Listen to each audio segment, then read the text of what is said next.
Morning. All right, let me get this off the screen. Okay, welcome everybody to this meeting of the Denton County Transportation Authority Board of Directors. It is June 24th, 2021 at 10:02 a.m. I will call this meeting to order. I'm Chairman Chris Watts. Invocation, what I want to do is open the floor up to people who, if they want to volunteer to give the invocation, I'm certainly open to that. And if not, I will go ahead and do it. But I wanted to just open that up, and I'll do that at every board meeting prior to, moving forward. So would anybody like to give the invocation this morning? If so, just raise your hand or speak up. And if not, I will. Mr. Molina, did I see your hand? No? I can do it. Yes. Sure. Okay. I'd be happy to. Yes. Thank you. Heavenly Father, thank you for this beautiful day and the blessings that you've provided to all of us in our lives.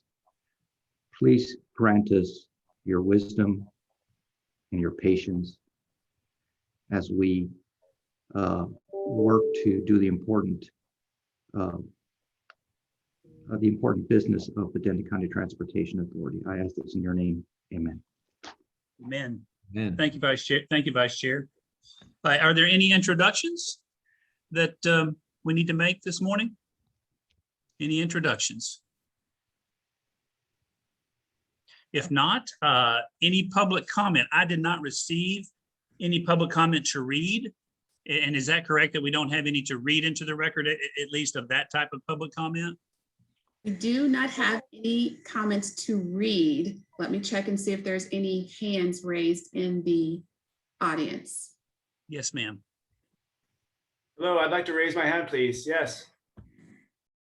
Hello. Okay. Yes, Hello, please. Yes. sir, we can hear you. All right, I'm sorry, I wasn't able to find the hand raising function. Thank you. May I Yes. speak? I'm a member of the public. Sure, hold on just a moment. And the public gets, how many minutes is it to speak? 3 minutes. 3 minutes. 3. And who's the timekeeper? I will be the Am I? timekeeper. Okay, all right. Okay, sir, if you'll state your name and address, at that time, your time will begin. All right, thank you. My name is Joshua Hatton. My address is 1414 Auburn Drive in Denton. I want to begin my statement by thanking the workers at DCTA who have helped make my participation possible, Ms. Laird and also Ms. Morris Perkins.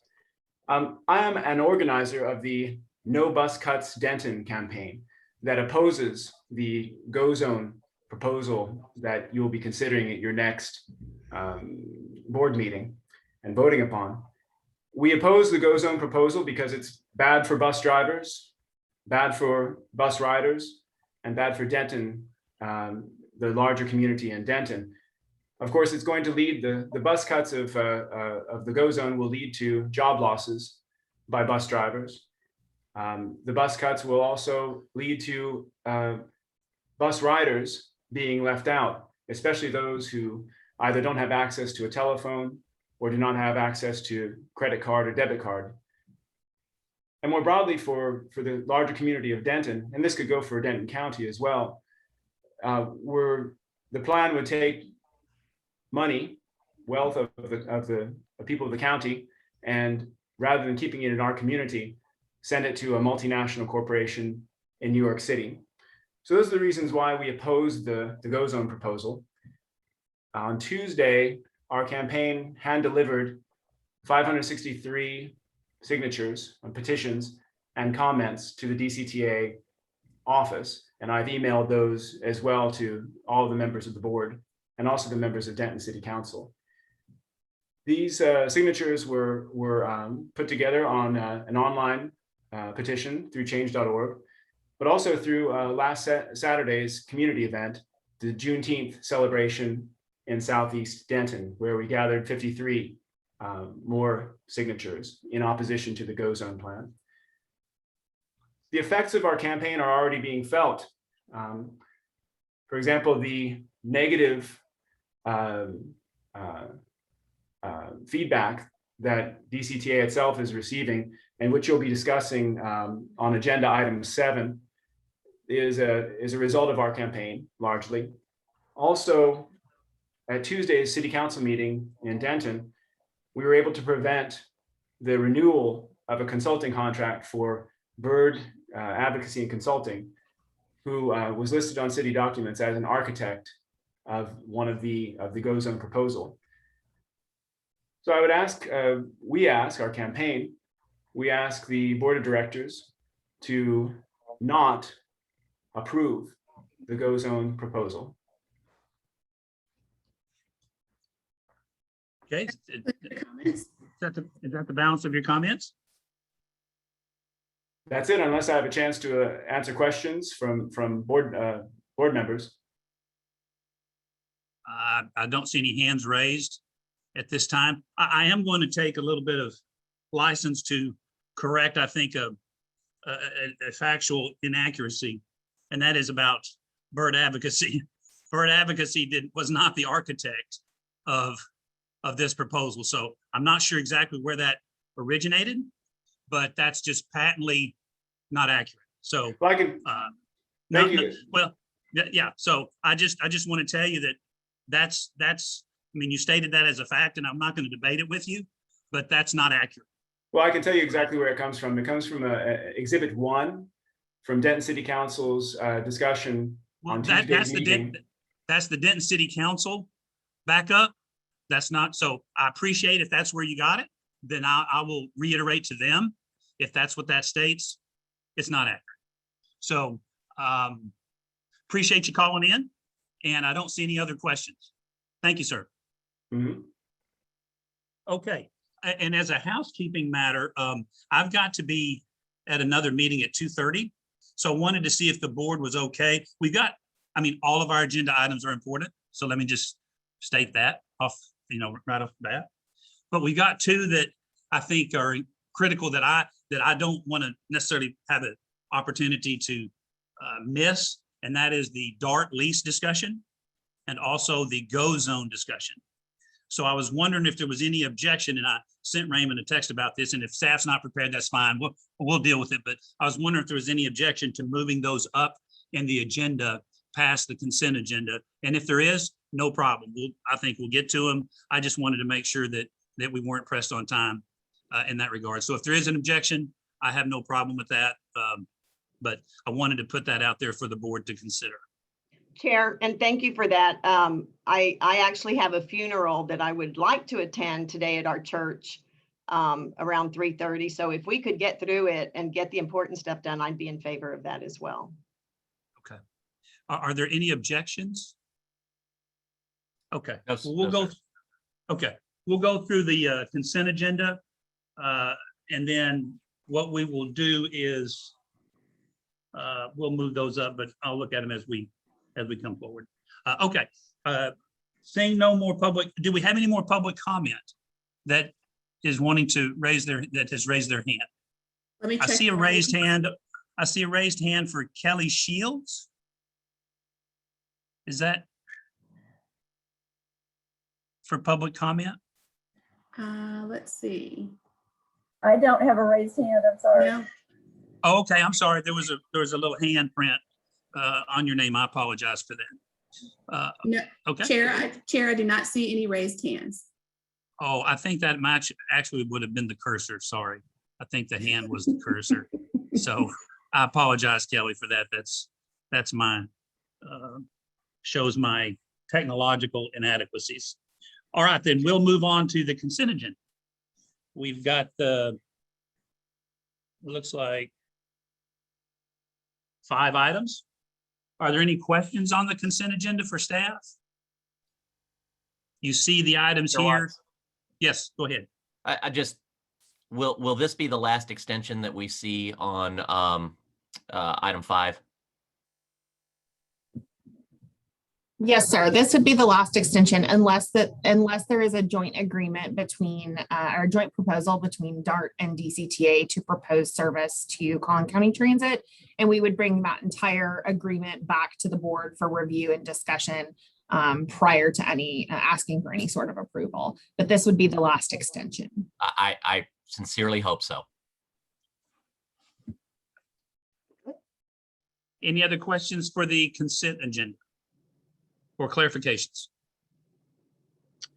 Seeing none, Chair would entertain action on the consent agenda. Chair, I make a motion that we accept the consent agenda as listed. I have a motion. Do I hear a second? Second. Okay, that was a tie. So we're going to take the tie to the vice chair as the person who seconded that. Well, no, you know what? I'm going to change that. I'm going to have to go with the mayor.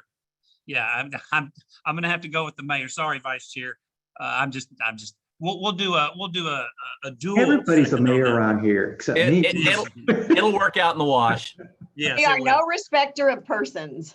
Yeah, that's right. All right, so we have a motion and a second. All in favor signify by saying aye or raising your hand. Aye. Aye. Aye. Motion carries unanimously. Did Mr. Burke ever come on or is he still? I don't see him. So, okay, I just didn't want to miss him if he was there. Do we All have right, his excuse me, I'm sorry. Do we have his alternate on? That's what I was wondering. Oh, okay, yes. I don't know. I'm looking. Keisha, I'm looking.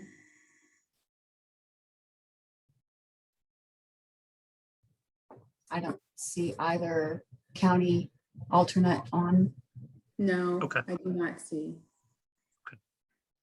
All right. I All right, believe, thank I you. believe Board Member Burke plans on jumping on this call. I think he was trying to take care of some other matters first. Okay, fantastic. Thank you. All right, then, given the direction earlier in the meeting about moving some agenda items, we will move now to agenda item 6 on our regular agenda. Chair, if you just give us a moment, thank you. Yes. And that is discuss and give direction regarding the request from Dallas Area Rapid Transit, DART, to proceed with preliminary engineering and design work to develop cost estimates, scope, and approach and necessary supporting documents for future consideration of interlocal agreements. Okay, thank you. This is Raymond. I'll take the lead in the presentation. I'm asking for the board to provide affirmative action confirming that it's DCTA's intent to engage with DART. They sent a letter dated May 28th from their interim CEO suggesting that they were going to engage in some design and engineering work. They just wanted to make sure that they were, before they started spending funds on those actions, that there was acknowledgement and agreement from DCTA's board that they at least want to move forward in the spirit of getting the level of detail necessary to engage in discussions regarding interlocal agreements. So I'd like to walk through the request, and we are recommending that we give DART the approval to move forward based on the discussions we've had with the board. I was asked to provide some of the benefits from both DART's perspective, from DCTA's perspective. And what I've tried to do is lay out what I think are the most important or salient points of the relationships for the board to consider moving forward. Some of these are abstract. They'll become more defined once we understand the actual value of some of these different phases, but I've made an attempt to try to correlate what DART is asking for, the benefits for both DART and DCTA. So without further discussion, I'll just move forward through the presentation quickly. Can we bring that presentation up, or is it my view? Thank you. All right, next slide, please. I just walked through this, so I'll go to the next slide. So through the conversations with DART, we've had many conversations staff to staff. I believe DART has already communicated some of this to their board, but they acknowledge that any agreement would need to look at the long-term, how DCTA and DART would operate long-term. There's an understanding that we would need to have the cost understood really well, not only from the capital side, but from the operating side.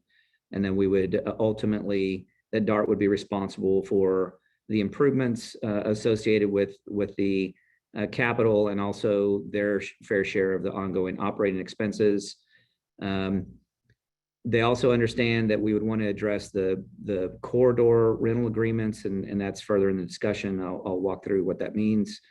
We currently pay DART several different fees associated with the corridor fee that we negotiated originally with DART when we agreed to pay them for access to the corridor. We also pay what's called an access and impact fee, two separate fees that are calculated based on ridership.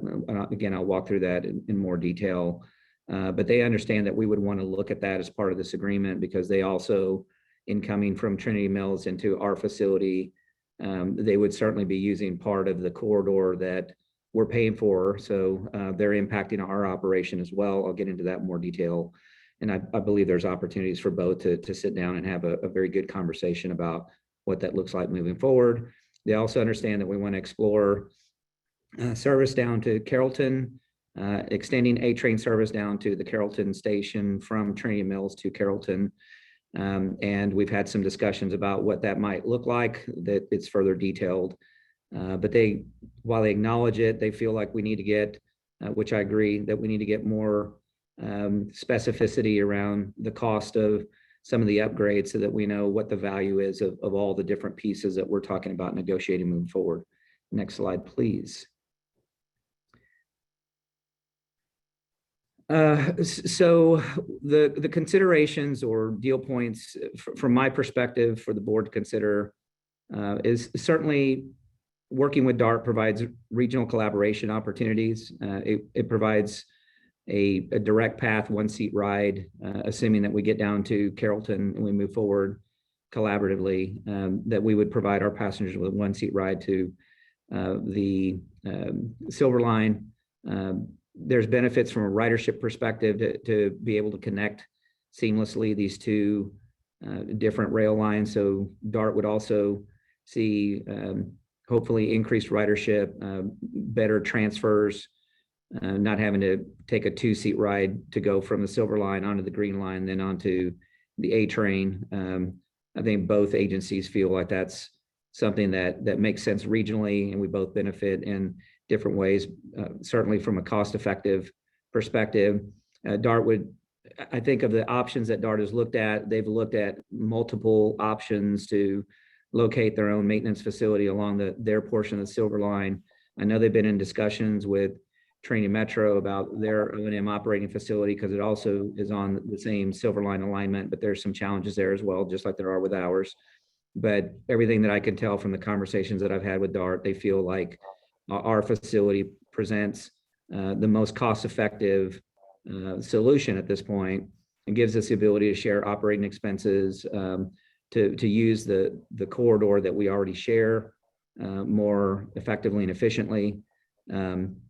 We both have the same operator for maintenance of the vehicles, Stadler. They're the manufacturer of the vehicles. They're experts, obviously, maintaining their own vehicles. We have a contract with Stadler to maintain ours through the Rio Grande contract that we have, and DART has a direct contract with Stadler. So there's certainly some synergies there to have Stadler operating at our facility and maintaining both. And it just makes from the conversations that I've had with DART, from a capital outlay, there's some efficiencies that are certainly gained. From that agreement, one of the most immediate impacts is that DART would certainly look to have DCTA charge them a lease fee. I think if you look at the depreciation expenses and what we've paid out, we can certainly calculate a fee. I think it's more appropriate to wait until we have the engineering studies that we can sit down and really understand what all the moving parts are from a capital and ongoing operating expense perspective to determine what that would look like. I have a concept in here about separating out the short-term DART need from the long-term need, but certainly an option would be to have lease fees. And certainly there's an option to share ongoing operating expenses. And as I mentioned before, the corridor itself. We've also had conversations about if we're sharing the track, what does trackage rights look like for both DART and DCTA along the entire corridor? Next slide. And I'm going to try to get the lights back on where I am. So just give me 1 second if you don't mind.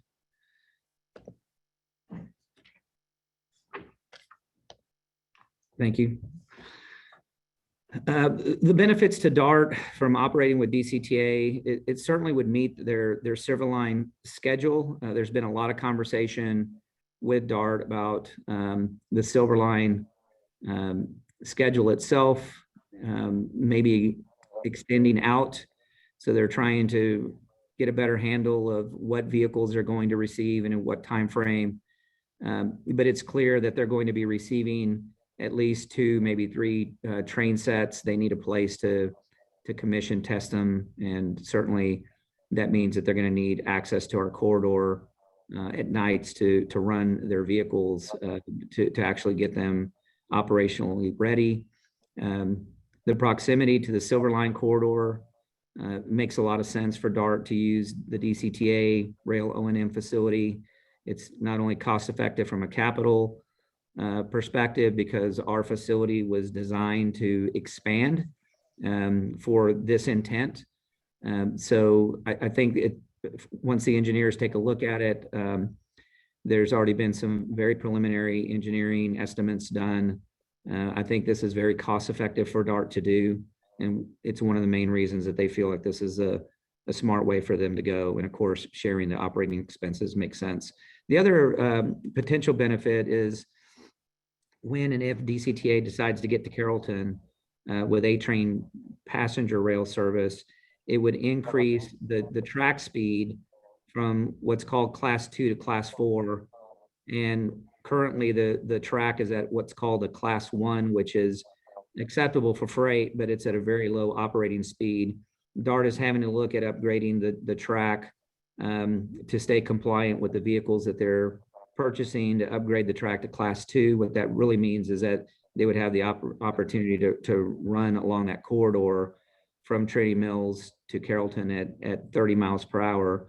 As DCTA contemplates and the timing of that, when we would get to Class 4, Class 4 allows operations up to 79, maybe 80 miles per hour. I don't know the difference between the 1 mile per hour, but it's roughly 79 to 80 miles per hour of passenger service.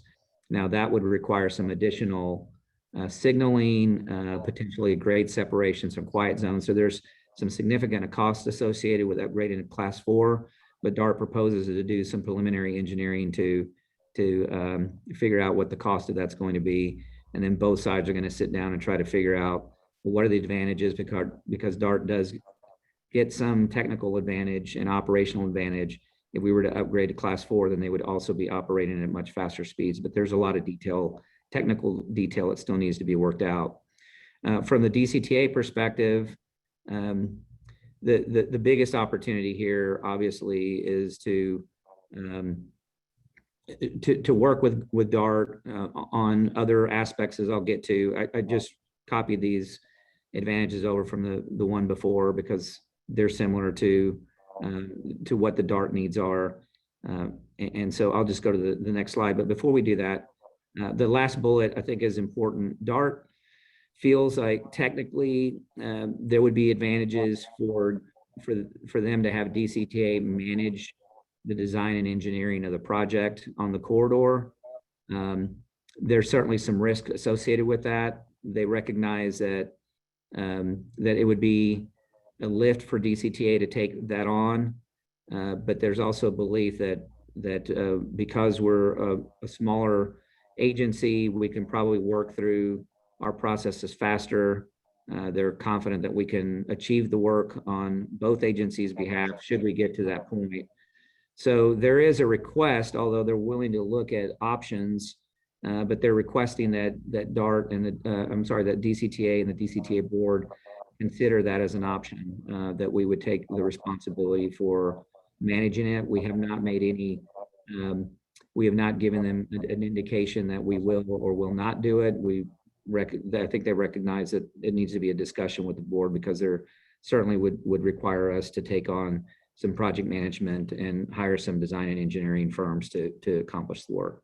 Next slide, please. Additional benefits. DART obviously is going to benefit from utilizing the improvements that we made to their corridor from Trinity Mills to our facility. Again, they'll also be using our track and our facilities and our land to accept their vehicles, to test the vehicles. Part of the testing and commissioning is they will need access to our rail corridor. They'll typically be operating at night, but it will take some coordination with our existing operator for dispatch, for maintenance, potentially flagging. So it will disrupt, but it's not going to be something that would be disruptive to our operation. It's just going to take some coordination work, but I think it's important. And this is probably one of the most important deal points to consider, is that there's DCTA and its board acquired land. We built a facility for a special purpose to operate trains, and it's not easy to find warehouses, administration, a pit, a wash bay, fueling facilities that are specifically laid out for passenger rail vehicles. The Flirt is a different vehicle, but it's very similar in nature as far as height and width, and so it fits very nicely into our facility. But it's not easy to find these facilities. And again, they have talked to Trinity Metro, so there is an option, but there's technical advantages, operational advantages to work with DCTA. But I believe that it's not easy to go acquire the land, the facilities, have everything basically built for purposeful use that would meet DART's needs. And in this case, we already have fiber along the corridor. We have IT infrastructure. We have everything that they need to occupy the space. And I think that's worth something in the future. But I believe that DART's request is certainly makes sense for us to continue to move forward. So I just wanted to highlight that portion of it. So as the board considers further negotiations to a long-term facility, we have opportunities to negotiate, in my opinion, for long-term rents of the corridor, the land, basically what we're currently depreciating, and all the improvements that we made technologically on the corridor. I think those have significant consideration, or should have significant consideration with and for DART to consider as we start looking to expand south to the Carrollton station. Logically, if we're giving land, they should consider the same as DCTA, and consider the option of providing DCTA access to the land on the corridor to build station, trackage rights if they're using our facility to get up here, if they're using our facility for the next 2 to 3 years to commission vehicles. That should have some value in the discussion of trackage rights for DCTA to get down to Carrollton Station. Please continue slides. So DART's access, what do they require? Well, they need to go from Trinity Mill Station to our rail facility if we're going to jointly operate. This would be true for a short-term lease as well as a long-term operating agreement. They would need access to our facility, the corridor, the improvements that we've made using our signal system, our IT infrastructure. They need all that to commission and test their vehicles. And the other important thing to note is that their operations on the Silver Line will likely go to a 7-day operation to support their customer needs to and from the airport.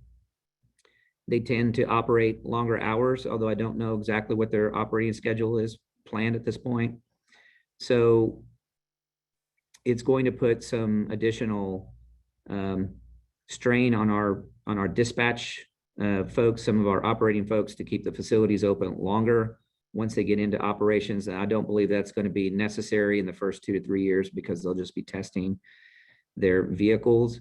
So it's not as, I don't want the board to feel that there's them just paying for expansion of the facility and having access to land is the only consideration that DCTA is having to make. We're going to be impacted. I think that's a good word, much like they've used with DCTA, that we would be impacted and we would need to work with DART to figure out operationally how that works moving forward. So that's still an outstanding item. Again, I think it's very doable. It's just something that we're going to have to work out with their operating team. From the DCTA side, as I mentioned before, I believe there's opportunities to look at trackage rights, access, the corridor that DART owns to get down to Carrollton, which is a good thing. I think if we all sit down and we look at the actual value of the pieces that we bring, that there's certainly advantages to both to work out a deal. We certainly want to build, if we go down to Carrollton, we would need land to build a rail station. So that's something that we would have to consider, just like they have to consider coming up here. And of course, there's an opportunity for us to share the access, the comment about class 2 track, class 4 upgrades. Some of the discussion with DART is that if they're just to build to class 2, they would make certain improvements that eventually, if we decided to operate to Carrollton and we had to upgrade at a later date, some of that investment would be lost. So we suggested that they look at the corridor upgrades to the actual physical track and potentially upgrade that to class 4 now, so that if it's done later, that we wouldn't be ripping that out and having to basically redo it. So that's some of the consideration that DART is looking at. Next slide, please. Oh, let me state that there's been also discussion that once we understand the actual cost, that there's some joint that the agencies would probably benefit from going after some federal funds. Also talking to the COG about doing this as a joint project, because if we can get at least 50% federal funds, it takes some financial pressure off of DART and certainly helps DCTA as well if we're able to get this project federally funded. Next slide, please. Just to move the conversation along, I think I've already covered the class 2 and class 4. Another key point here is that DART wants the DCTA board and staff to acknowledge that they can go ahead and move forward. They want us to approve their letter, if you will, and they recognize that all of these points are important. However, they want us to, from a phasing perspective, they want us to agree to the expansion of the facility, understanding some of the operating costs, agree to an ILA to get that portion of it going, so as not to delay what they need to do to stay on schedule. But they do acknowledge that we do need to hammer out some of these other questions about land and valuation and impact fees.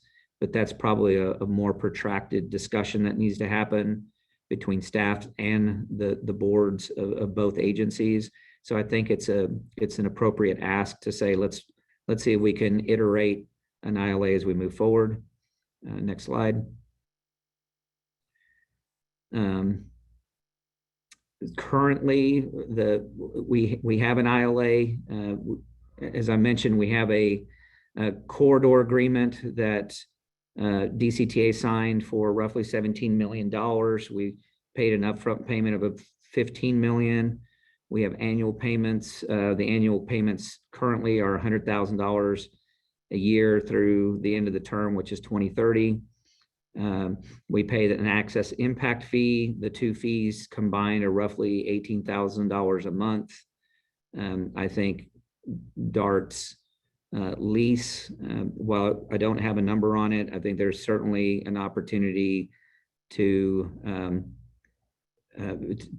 place a value that is certainly around that ballpark. So it would potentially offset the cost, if any, if we pay these fees, because these fees, is $18,000 monthly, is based on ridership impact. Currently, our ridership for the last year and a half has not exceeded this amount, so we haven't paid these fees. But assuming, which we all expect that will happen when ridership grows, starting in 2022, that these fees would kick in. We're budgeting for those expenses. So the rental agreement gives us an opportunity for the short term to basically offset some of these costs. But again, they want us to address long-term operating agreement later, not immediately. But these are probably the most important deal points that I believe the board needs to contemplate as we move forward with DART. Next slide. It's also important to note that we're already working with DART, have been for a long time. They used to operate our service. We last year negotiated an agreement with DART to share their rail liability insurance, which was very significant. It was it benefits DART, it benefits DCTA to lower our insurance. If you recall, we went out to the to private placement for insurance. Our insurance, much like everybody else in the region, was incredibly high. It was a major concern for Trinity Metro, for DCTA, for a lot of agencies. DART took the lead, went out, worked with their broker, and negotiated terms that were beneficial to all agencies. So we're already cooperating with them in that regard. I think that's an important reminder there that we're sharing insurance. We also pay DART for some maintenance for the platform, for ticket vending machine operations. We paid upfront for DART to build on our behalf a crew room that's shared with DART, but there's a monthly fee that we pay. So this would just be an extension, in my opinion, of our long-standing relationship with DART that continues to grow. But I believe that there's strong benefits for both agencies moving forward. Next slide. So we're talking both about a long-term operating agreement, which is basically all the things that we've covered. But I believe it's important to support DART's request. I know they're receiving vehicles next year, and they need a place to accept them and test them. A lot of our discussion was, how do we get to an ILA, but we have an immediate need?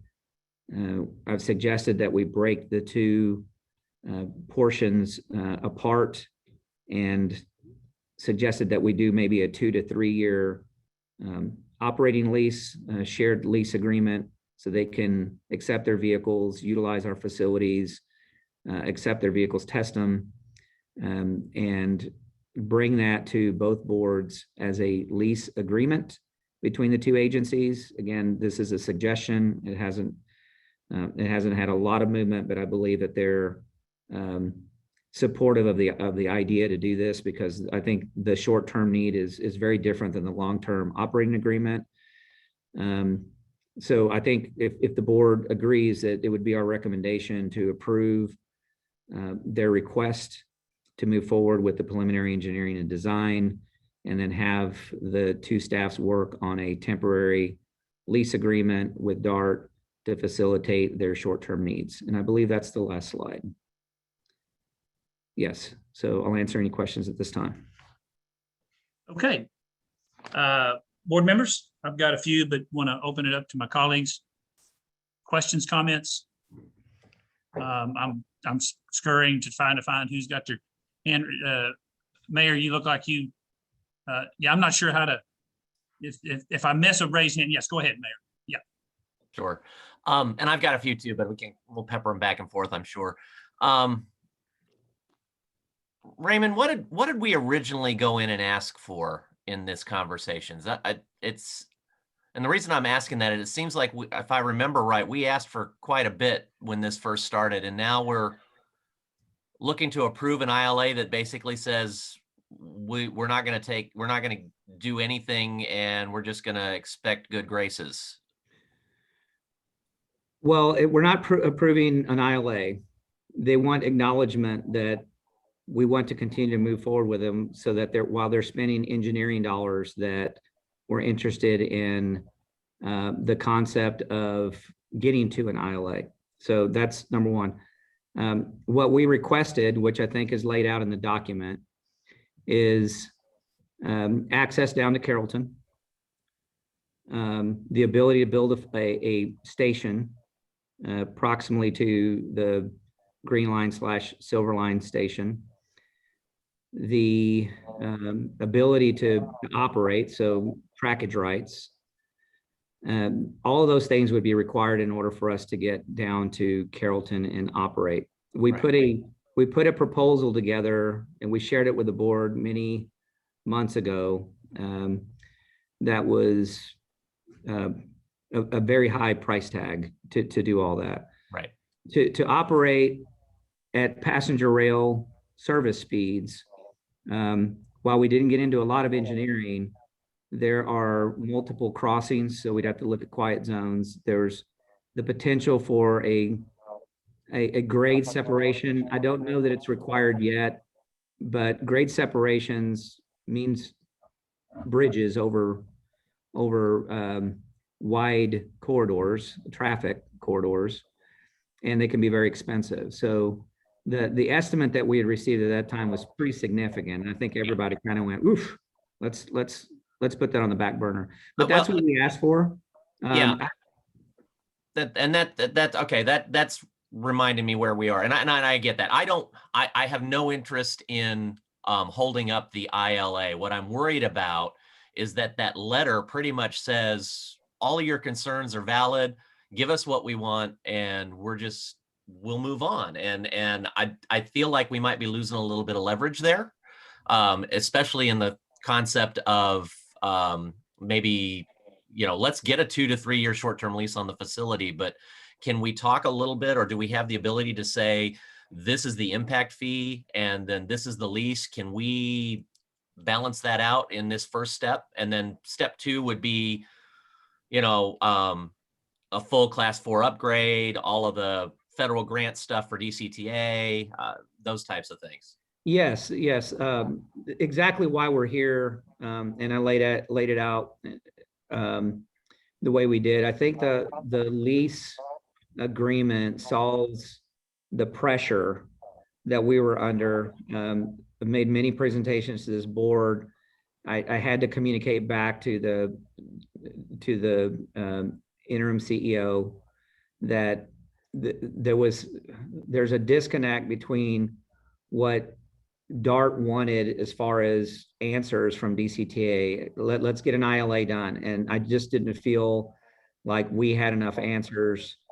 So I asked them to put their request in writing, which they did.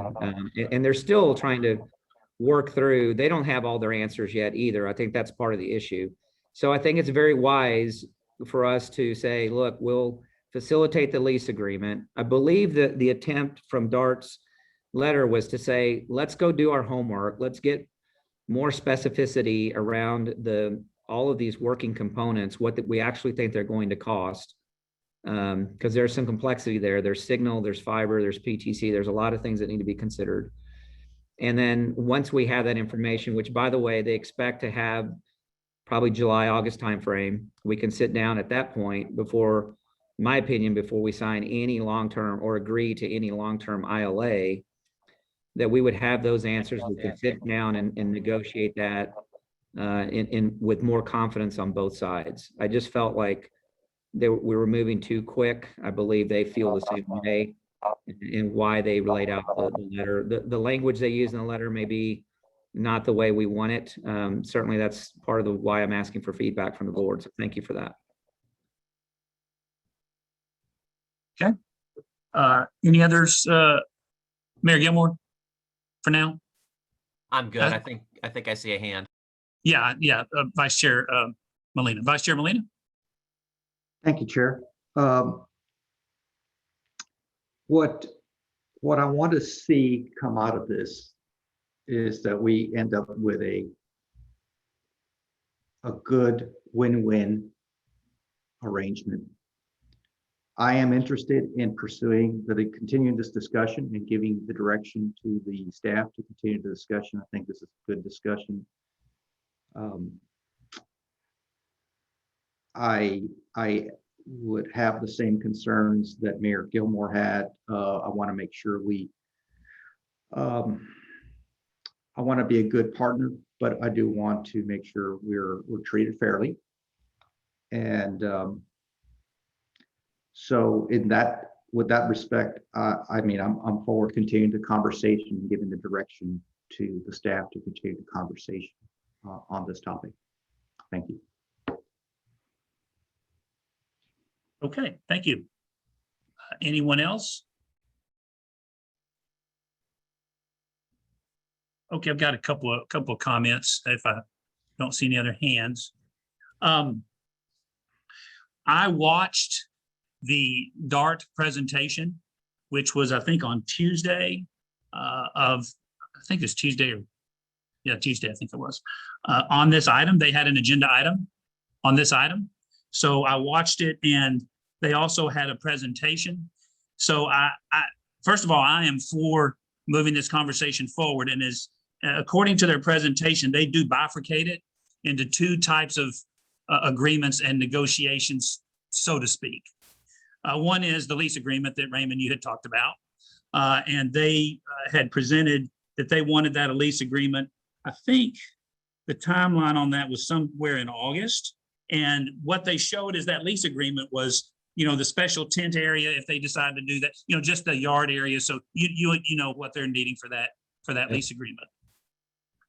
The other one in phase 2 was the joint operation agreement facilities, which is the ILA, which they were hoping to have negotiated by November, which I think is doable.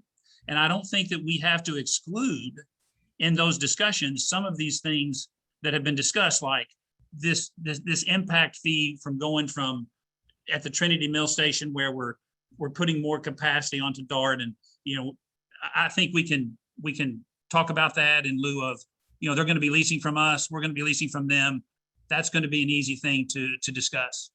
As far as if they use our track or our corridor, I think it's a very easy fix just to simply say, look, whatever percentage of our track that you're using, there's formulas you can use to say, hey, what we're paying and what you're using, we can figure out a fair and equitable way to partition that based upon just the numbers and the percentage.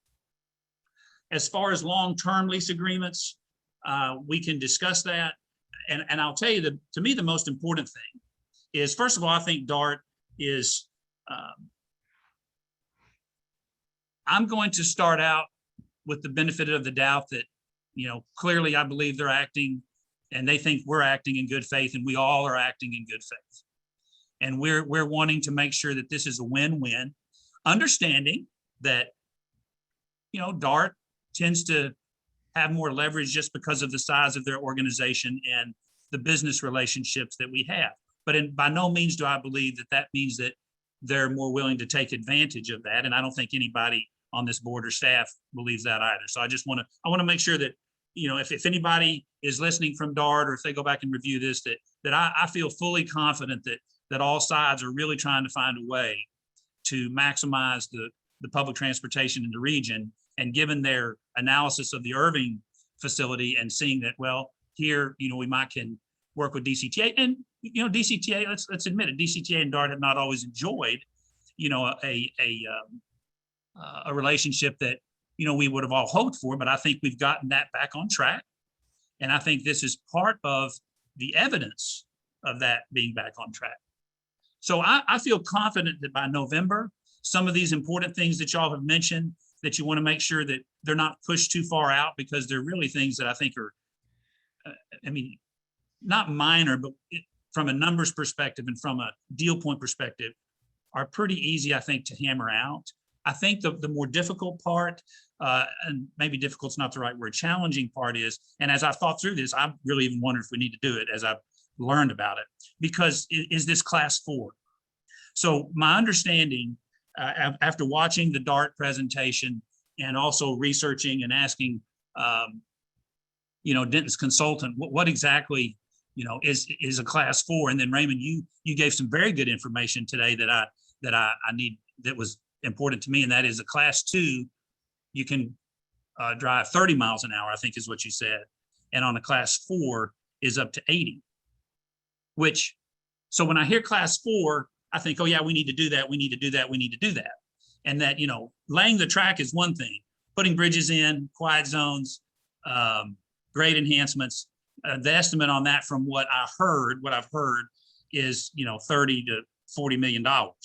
What I heard on the track estimate, just the estimate on the track, and this is what was said in their public meeting, was 3 to 5 million. Now, the only question is, does that include both the track 2 upgrades, and then you've got a little delta for the class 4? So in these negotiations for the ILA in November, I think we need to ask for, we need some hard numbers. I mean, if you're going to be doing the engineering on the track, I would think that it would be fairly easy to find the delta between the track 2 upgrades and the track 4 track only upgrades, not the bridges, not the quiet zones, but just, I don't even know what the terminology is, the track bed, if they Right. require special piers or special pins or special rail.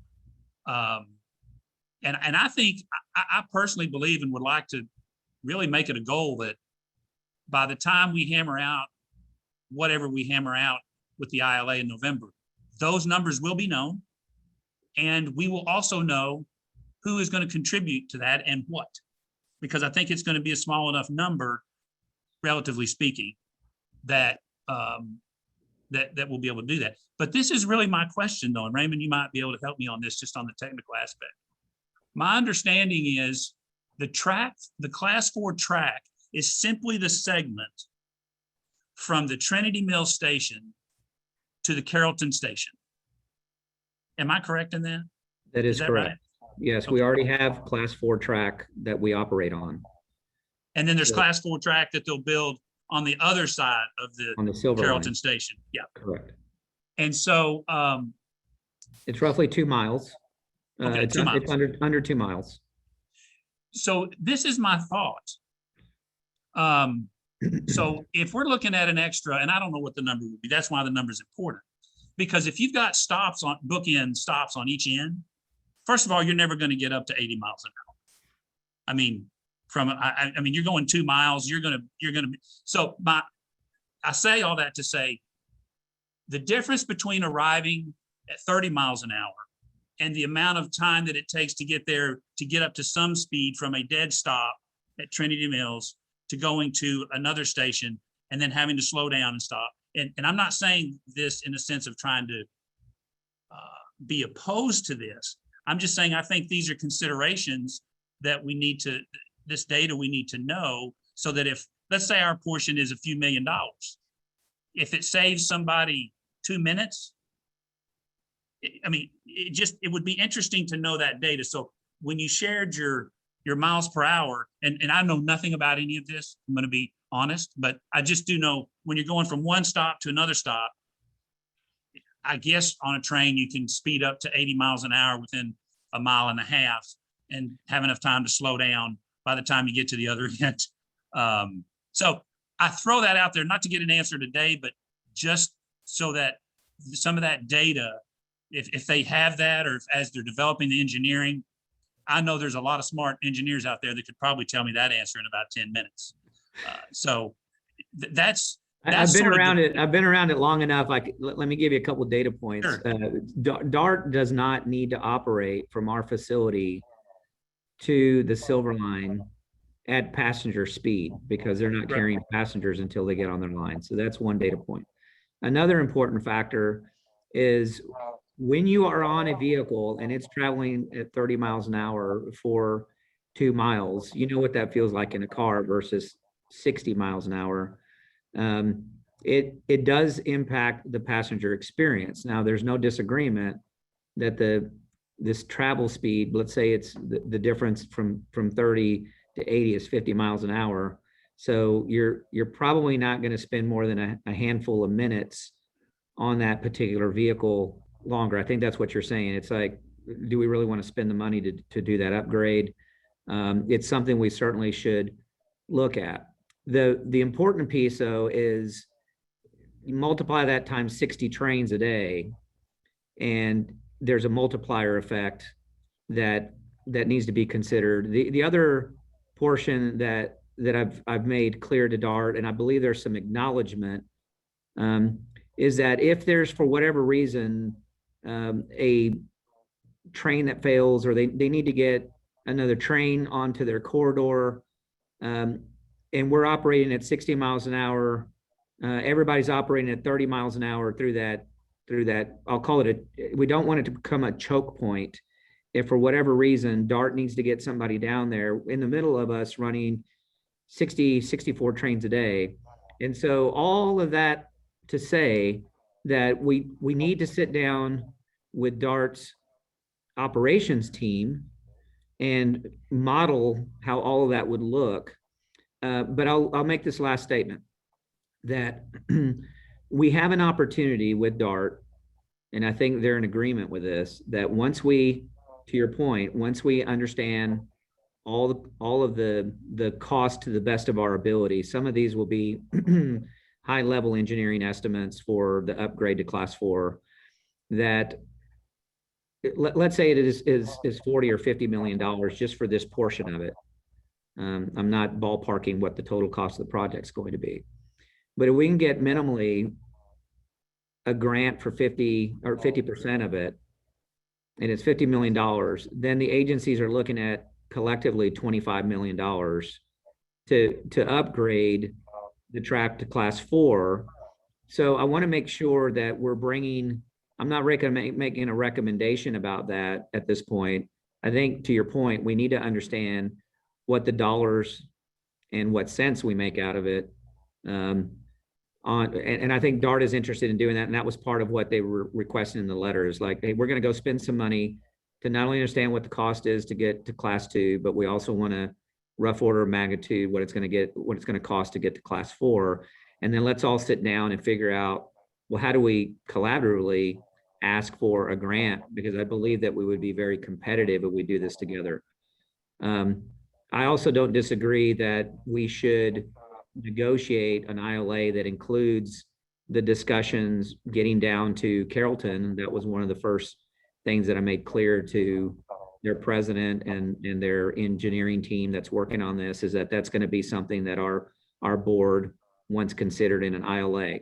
So that's kind of where we are. That's my feedback to you. I believe everything that's been requested is certainly doable. And I don't think that we're committing to an ILA at this point. The action I wanted to have from the board was just to make sure that any feedback or discussion that I have with DART was supported by our board. Sure. See a couple of hands, Board Member White and then Board Member Costa. Thank you. I just wanted to, one thought, just talking about leverage. I think that, and it may be what TJ was referring to before, but maybe the lease agreement. I think that we should have the lease agreement ensure that it covers what we expect in the short term, that we are benefit from the lease agreement financially, and not look at it as, okay, we'll do this lease and then you'll give back later. I think that we have to protect our constituents and our environment and say, okay, this is what the cost is, and we should be considering that in the lease as if nothing else was happening. And then we can renegotiate it when we get into there's just too much complexity to answer right now, but I think we shouldn't lose all that leverage.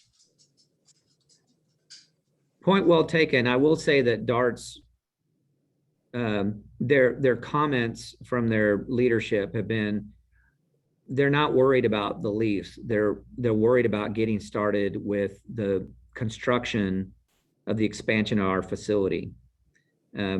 They could probably lease a space somewhere else. They could go to Trinity Metro and potentially lease space. We're perfectly suited. We have the rail yard capacity I don't think it's going to impact our operation significantly.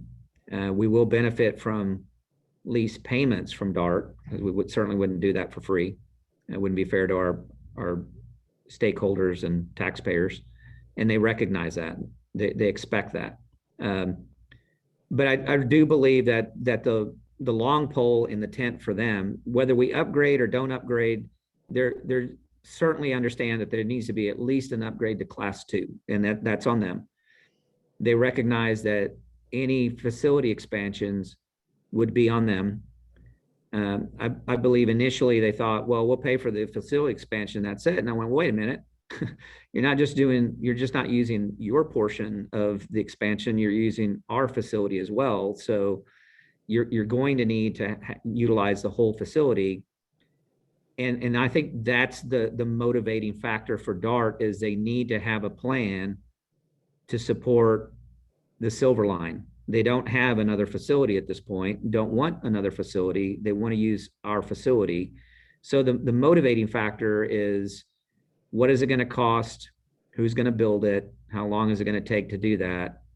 And I believe that the track upgrade, if it's just done to Class 2 track with some minor modifications on the track itself, I think that's going to get done if in fact we can agree to operating out of the same facility and agreeing to an expansion of our facility for DART's use. And that is probably the long pole in the tent, which would be part of an ILA discussion. I believe that's where we say, before we will agree to do that, we need to have these other pieces hammered out. DCTA's ability to get to a station, us have ability to use your land like you're using our land. Otherwise, it gets more complicated. We'll have to get them to pay us back for a portion of the land. There's several different options that I don't believe that we're prepared to answer until all the costs are known.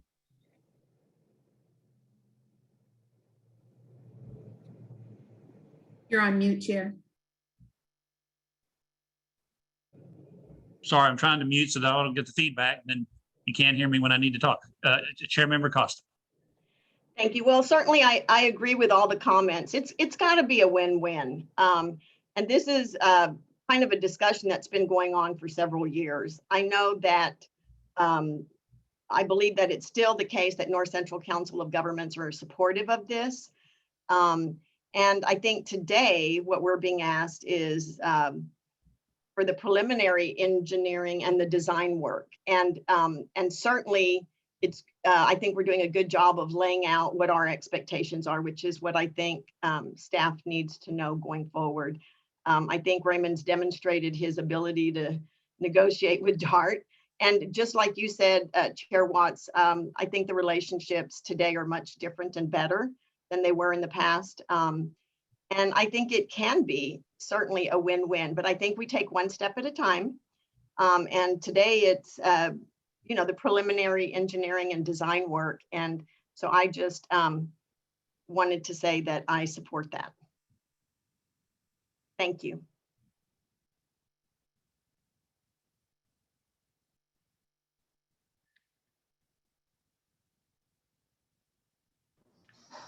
Oh, yes, Mayor Gilmore, sorry. Yes. Cesar, go ahead. Oh, sorry. I was just going to say, you may want to just consider, if you want to save a little bit of money, maybe a Class 3 might be sufficient in that section. I mean, that gets you up to 60-mile-an-hour operating speeds. That's kind of to the chair's point of, maybe we don't need to go all the way up to 80 miles an hour. So, but that's, I'll leave that to you and your technical staff to figure that out. I'm just throwing that out as an option. Thank you. Okay, Mayor. As I try and figure this thing out, I think it really comes down to three things for me, Raymond. Let's go ahead and get them a 2 to 3 year short-term lease of the facility. I don't have an issue with that whatsoever. I think it's a great move. I think as part of that, we need to give them a number that we can justify as far as what the lease payment's going to be for that facility, and then have them work back with us on having that eliminate or balance out impact fees. Yes. I think we can make that happen. I think that's an easy number to come up with. Maybe Correct. I'm wrong. But that lease payment versus impact fees, so we're not cutting checks back and forth. We just limit that. Yes, sir. The class 4, I have, I hear your argument about consistency across the track, and you don't want to be bumping up and down between different classes all the time. I also understand Mayor Watts's concern is this shave 2 seconds off of a ride? What's the actual on the ground impact of moving to a class 4? So what I'm trying to balance here is the concept of, okay, they do class 2 work and then we throw away that work to get it to class 4 because we decide it's needed. So I really would like to have, maybe it's just an understanding in the ILA that DART will get us numbers as soon as they possibly can, so we can determine if we want to make that next step to class 4 before we create throwaway work with class 2. Very good guidance. I believe that's the intent, why DART said, hey, we're going to go spend some money figuring this out. Let's get some actual physical hard numbers that we can work with. Points well taken. There's just so that everyone understands what we operate today. A class 4, which our railroad is designed to go to class 4, we operate at about 60, 65 miles an hour top speed today. Now, it doesn't mean that we have to operate at 60, 65 miles an hour, but PTC and our track configuration, for a lot of technical reasons, we don't typically operate at 70, 79 miles per hour. So I think the whole concept might be a little bit misguided from the way I'm talking about it, because I think what we would do is we design the track to operate at the right commuter speed. But there is a question as to what is the value proposition, and we're shaving off. Are we shaving off 2 minutes? Are we shaving off 20 seconds? And that comes with modeling. So we have not modeled it yet. We're still trying to, I think DART and DCTA are trying to understand, well, what upgrades beyond class 2? And the reason they have to get to class 2, because right now it's operating at class 1. There is some freight. It's called DG&O. It's a short line operator. They only operate a few trains a week, but there's freight on this track as well. And they're at class 2, I believe their top speed is somewhere around 20 miles per hour.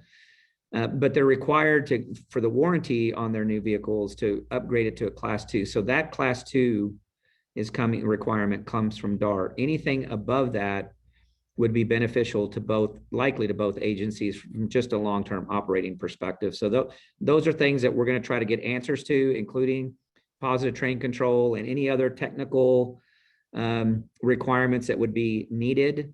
I know the FRA has their regional people doing high rail trips because they've heard from DART. They've talked to DART about this as well.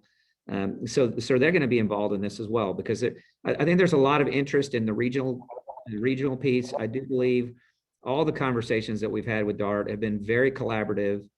I don't believe anybody's trying to take advantage of anyone else. If anything, in a very long time, I believe that both agencies feel that this benefits.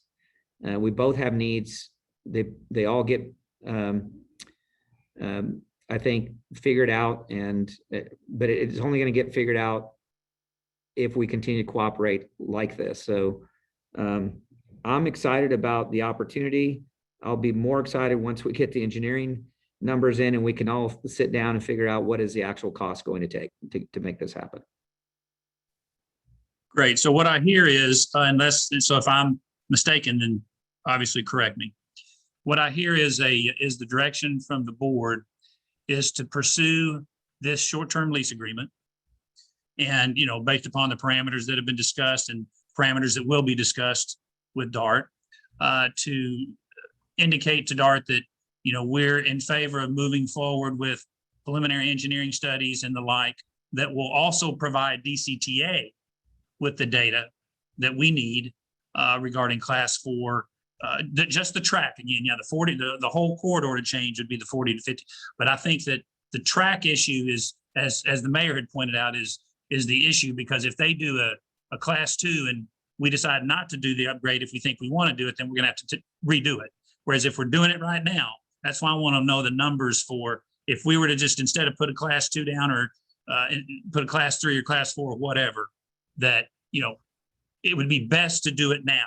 That's why I think the costs are important. So I think that's the direction. And I think we're saying that we're in agreement with moving forward with the request that they've made on, at least, hey, we want to start, you know, we approve the moving forward with the preliminary engineering studies, because we need those numbers as well. Is that sufficient direction, Raymond, for you It to? was set as an action item. It's sufficient for me. I feel like I Okay. got the information I need. Yeah. Joe, Yeah, do we need to make it an action item, even though it's been posted as one? I don't know that we need. No, it's just discuss. Go ahead, Joe. No, yeah, I mean, it's discuss and give direction. So as long as that is enough direction from you, Raymond, and we got a consensus with the board, then we can move forward with just having Okay. that direction from the board. All right, Without very it. good. Yes, board member Burke. Chris, I think what you said covered it. I just want to make sure it's completely clear to DART that long-term, this is only going to be viewed, in my opinion, as successful for DCTA if we're able to work out considerations on our rental agreement for our corridor, and if we are able to establish a connection to the Silver Line. In other words, these are not disconnected things. In other words, we're working with you because ultimately we want to work with you on these other things. And in my view, anyway, it will only ultimately be successful if all of those components are worked out, and any real long-term commitment is going to necessarily need to involve all those things. Fair? Fair. Chair, you're on mute. Yes, I think that those are great comments. I sort of left those out specifically, unintentionally. So I think that is our end goal, and that's why we're in these discussions. So thank you, Sam. I appreciate that. Those are great comments. All right, any others on this? Well, we're going to get into agenda item 7. But let's take a quick 5-minute break. It's 11:15. Let's come back at 11:20.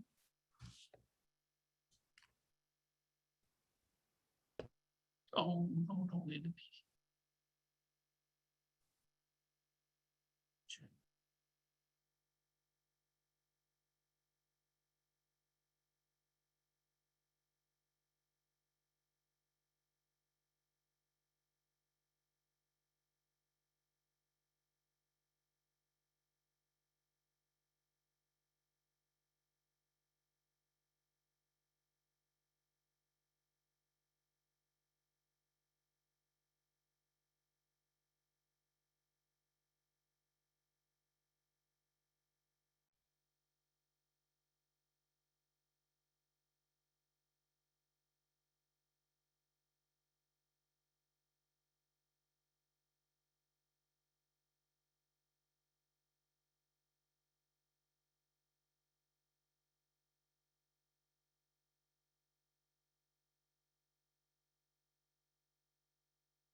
Okay, once everybody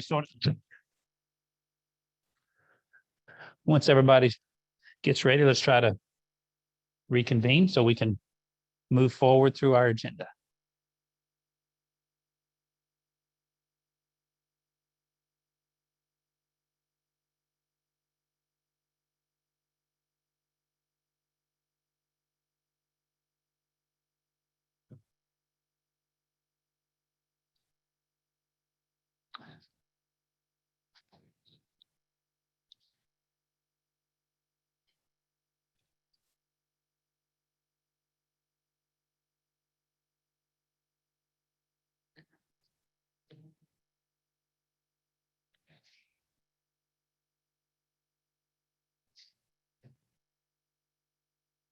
And I've put my headphones in to try to reduce the feedback when I'm not on mute.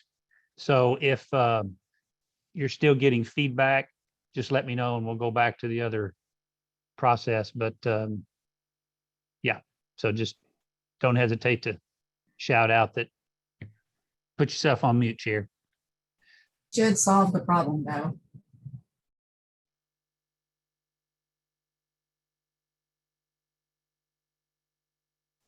Thank you, Chair.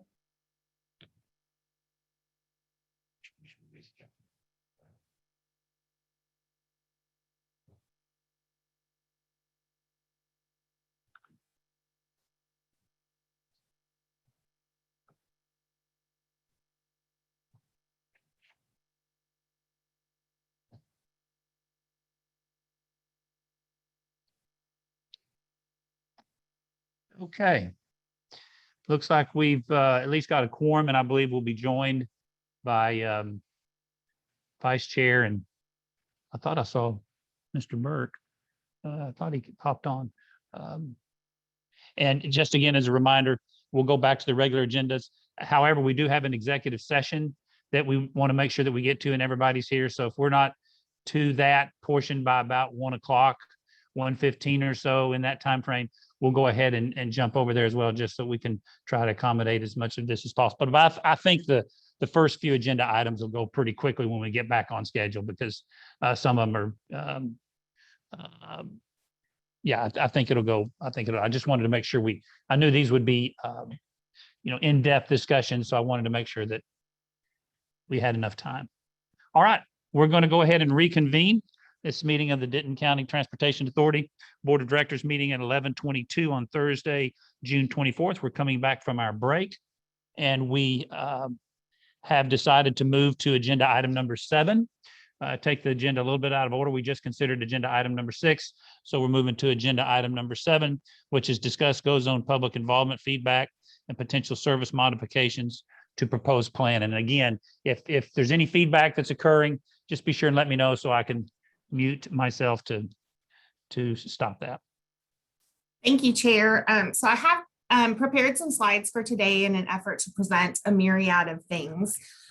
So I'd like to kind of go over how we got where we are today, a recap of the proposed GO Zone service that's currently out for public comment, a summary of preliminary comments that have been collected from April 19th through June 11th, understanding that public comment will still be collected through June 25th. Some possible themes that we've collected from that preliminary feedback, and maybe some possible solutions, any impacts to the process based on board-driven modifications to the proposed plan. And then we've also included some service options for routes 3 and 7, as well as North Texas Express, just as those are kind of, some of those are follow-ups from board requests last week. And I recognize that there's a lot of information. And so in the essence of time, I'm going to go through these slides quickly, but please stop me if you have a question. Again, this is just a reminder, this is not an action item. This is just a discussion, just as to where we are today with public comment and some of the themes identified thus far. So Rose, if you'll please move forward 2 slides, I believe. Yeah, 1 more. Thank you so much. So this is just a high-level timeline showing how we got where we are today. I'd like to just call out a few key dates. So in January of 21, the board did approve VIA as the MOS provider for on-demand service delivery. In early March, we hosted board and member city roundtables to determine the final proposed Go Zone service plan. And then in April, the board approved that proposed service plan so that it could go out for public comment. And we've been out for public comment since April 19th. If you go to the next slide. This is just an overall timeline for the launch, and I recognize that it's very small. But as you can see, everything has remained on schedule as originally presented. And we are slated to bring the final proposed Go Zone plan back to the board for official approval at the July 22nd board meeting, pending no modifications to the board, to that proposed plan. Today's conversation will really just provide staff with any board insight or potential direction if it's necessary to explore service modifications prior to next month's meeting. But I would also like to mention that it's completely feasible to delay the Go Zone launch date if the board would like to have additional discussion next month when the full recap report and Title VI analysis have been provided to the board for review. So we've got a lot of options as we move forward. You'll go to the next slide. So I'm just going to go through the proposed service plan very quickly, just as a reminder of what was approved by the board on April 7th. Solely for the purpose of taking that information out to the public for feedback. And I also wanted to mention that the board approved the task order with VIA on April 22nd.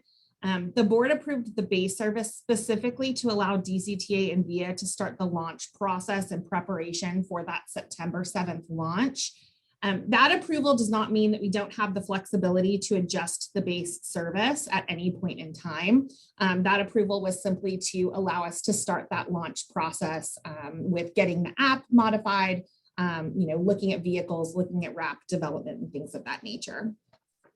So if you'll go to the next slide. Oh, that's perfect. Sorry, Rose, back one. Yeah, thank you. So this is the base service proposal that came from VIA as well as from feedback from the board and member city roundtables. The base service is what's really meant to replace the existing fixed route services. And this service would be provided Monday through Saturday, and trips would remain in each one of the zones specifically. You'll go to the next slide. The phase 1 add-ons were a result of discussions of the board and member city roundtables, and they were also proposed by VIA due to ridership potential and then modified based on that roundtable feedback. So this first add-on is the extension of the Denton zone to include the Denia neighborhood. On the next slide, this next add-on is for the Frankfurt Station to Louisville Highland Village zone. This service is specifically for commuters, and we would be provided Monday through Friday during commuter hours only. This add-on would only serve the Louisville Highland Village zone to and from the Dart Frankfurt Station. If we go to the next. So this next add-on is the Business 121 North Zone expansion. This is an island service that serves as an extension of the Louisville Highland Village zone. And this is the first you'll see what we call interzone travel. So between this zone and the Louisville Highland Village zone as a one-seat ride. On the next slide, this is where the add-on is proposing Sunday and holiday service. And so this add-on would provide service 365 days a year, which is certainly a game changer for passengers. And I would add a note that from a public feedback perspective, this is one of the more popular options that we've received feedback on. On the next slide is the basically replicating a train service on Sundays, but with Go Zone vehicles. And so this add-on would provide connectivity between the Trinity Mills station and all of the operable Go Zones. So this option would also allow interzone activity between all of the operable zones. So you could go between Trinity Mills and the Denton zone, you could go Denton zone to the Business 121 zone. And so it's basically created to mimic that A-train connectivity. You'll go to the next slide. This next add-on is for extended hours on Saturdays only. And so this would extend the hours from 8 p.m. on Saturdays to 11 p.m. On the next slide, this is the last phase 1 add-on, and it is service to and from the Trinity Mills station. I like to call this the guaranteed ride home option. And so this add-on would provide connectivity from the Trinity Mills station to one destination within any of the operable zones, Monday through Saturday, from the end of base service, whatever that time is, for 3 additional hours. So for example, if if the add-on for Saturday service is approved and Saturday service ends at 11 p.m., then this guaranteed ride home service would be available from 11 p.m. to 2 a.m. You'll go to the next slide. So this is where we start phase 2, and phase 2 has 2 components. Phase 2A, which would be launching potentially in early 2022, and phase 2B, which could potentially launch in mid 2022. And even though the board won't be voting on phase 2 options at the July 22nd board meeting because they're future phases, staff did include these service proposals or options in our public outreach efforts to collect preliminary feedback. Phase 2A has 2 components. The first of that is the Castle Hills zone expansion, which would basically extend or expand the boundary of the business 121 zone to include Castle Hills. And this would again act as an island service to the Louisville Highland Village zone. On the next slide, you'll see the second component of phase 2A, which is transitioning access service from NTMC operated to VIA operated. And staff has been working with VIA over the last couple of months to analyze existing data, existing access data to develop a plan that would be for board review. But as previously discussed, we were kind of focusing on this first launch of service before we bring back a recommendation regarding access to the board. And then if you'll go to the next slide, this is phase 2B, which I said has the potential to launch in mid 2022. And this option is really highly determined by GoZone ridership. So if ridership supports growth, then DCTA staff and VIA would recommend extending GoZone evening hours Monday through Thursday. On the next slide, this is just a reminder of the breakdown for the first full year of service, including all of the hard costs associated with wrapping vehicles and retrofitting them with bike racks, and some of them as wheelchair accessible. Staff has included both the base service as well as the phase 1 add-ons in the FY22 proposed budget as we presented last week, just to show the maximum financial exposure if both service components were approved next month. But those budget projections would obviously be modified if necessary based on any board action. And then on this slide. Nicole, could I just ask you a real quick question? I'm sorry for interrupting, just for That's my okay. clarification. On this slide, it shows a total of $7 million. Yes, But sir. I think I remember, like on the phase 2 add-ons, the Castle Hills and late night service, maybe I misheard, but I thought that we weren't voting on the phase 2 in July. That is Or are we? correct. That is Okay. correct. You would not be voting on the phase 2. So those 3 line items, the Castle Hills, the late night service hours extension, and access, have not been included in the proposed FY22 budget because we recognize that we would bring those items back to the board at a future date for review and approval. Are they included in the $7 million? Yes, that $6.9 million at the bottom is a cumulative total of all of those components. So if we don't approve those, or if we're not asked to approve them, then really, what you're saying is it will come back within the first year of the operations, because I guess my point is, if we're not approving those, then the first year is less than that. Is that, or am I missing something? No, that is absolutely correct. So it's about, it's like, Marissa, correct me if I'm wrong, but I think that what was proposed in the FY22 budget is about $5.4 million, which is what is reflective of the base service and phase 1 add-ons. Okay, Exactly. all right, thank you. All right, I appreciate that. Sorry to interrupt you. No, that's totally fine. If you'll get to the next slide. So this really is just a super high level snapshot of what 4 years would look like with this service. And the reason that we show a 4-year projection is because that's the term of the contract. And then VIA escalates their per vehicle hourly rate with each year to associate with any natural growth within the zones. And this also kind of shows all of those necessary upfront costs as well. Now, I will caveat this slide with the following information, that it does assume, like, you can break down the base scenario and all of the maximum add-ons. So those add-ons include both phase 1 and phase 2. And so they're not currently separated on this slide, but I wanted to include this slide because it was part of VIA's original presentation. So you can see here, this is really all based on every single add-on was added in first year alongside the base service. But what I did want to call out is more so the price and vehicle hour, excluding the upfront costs and the escalation that you can see here based on year to year growth with VIA. And then you can also see the ridership potential down below. But I personally prefer the slide prior because I think it breaks it down a little bit more in detail. So if you'll go to the next slide, please. Thank you.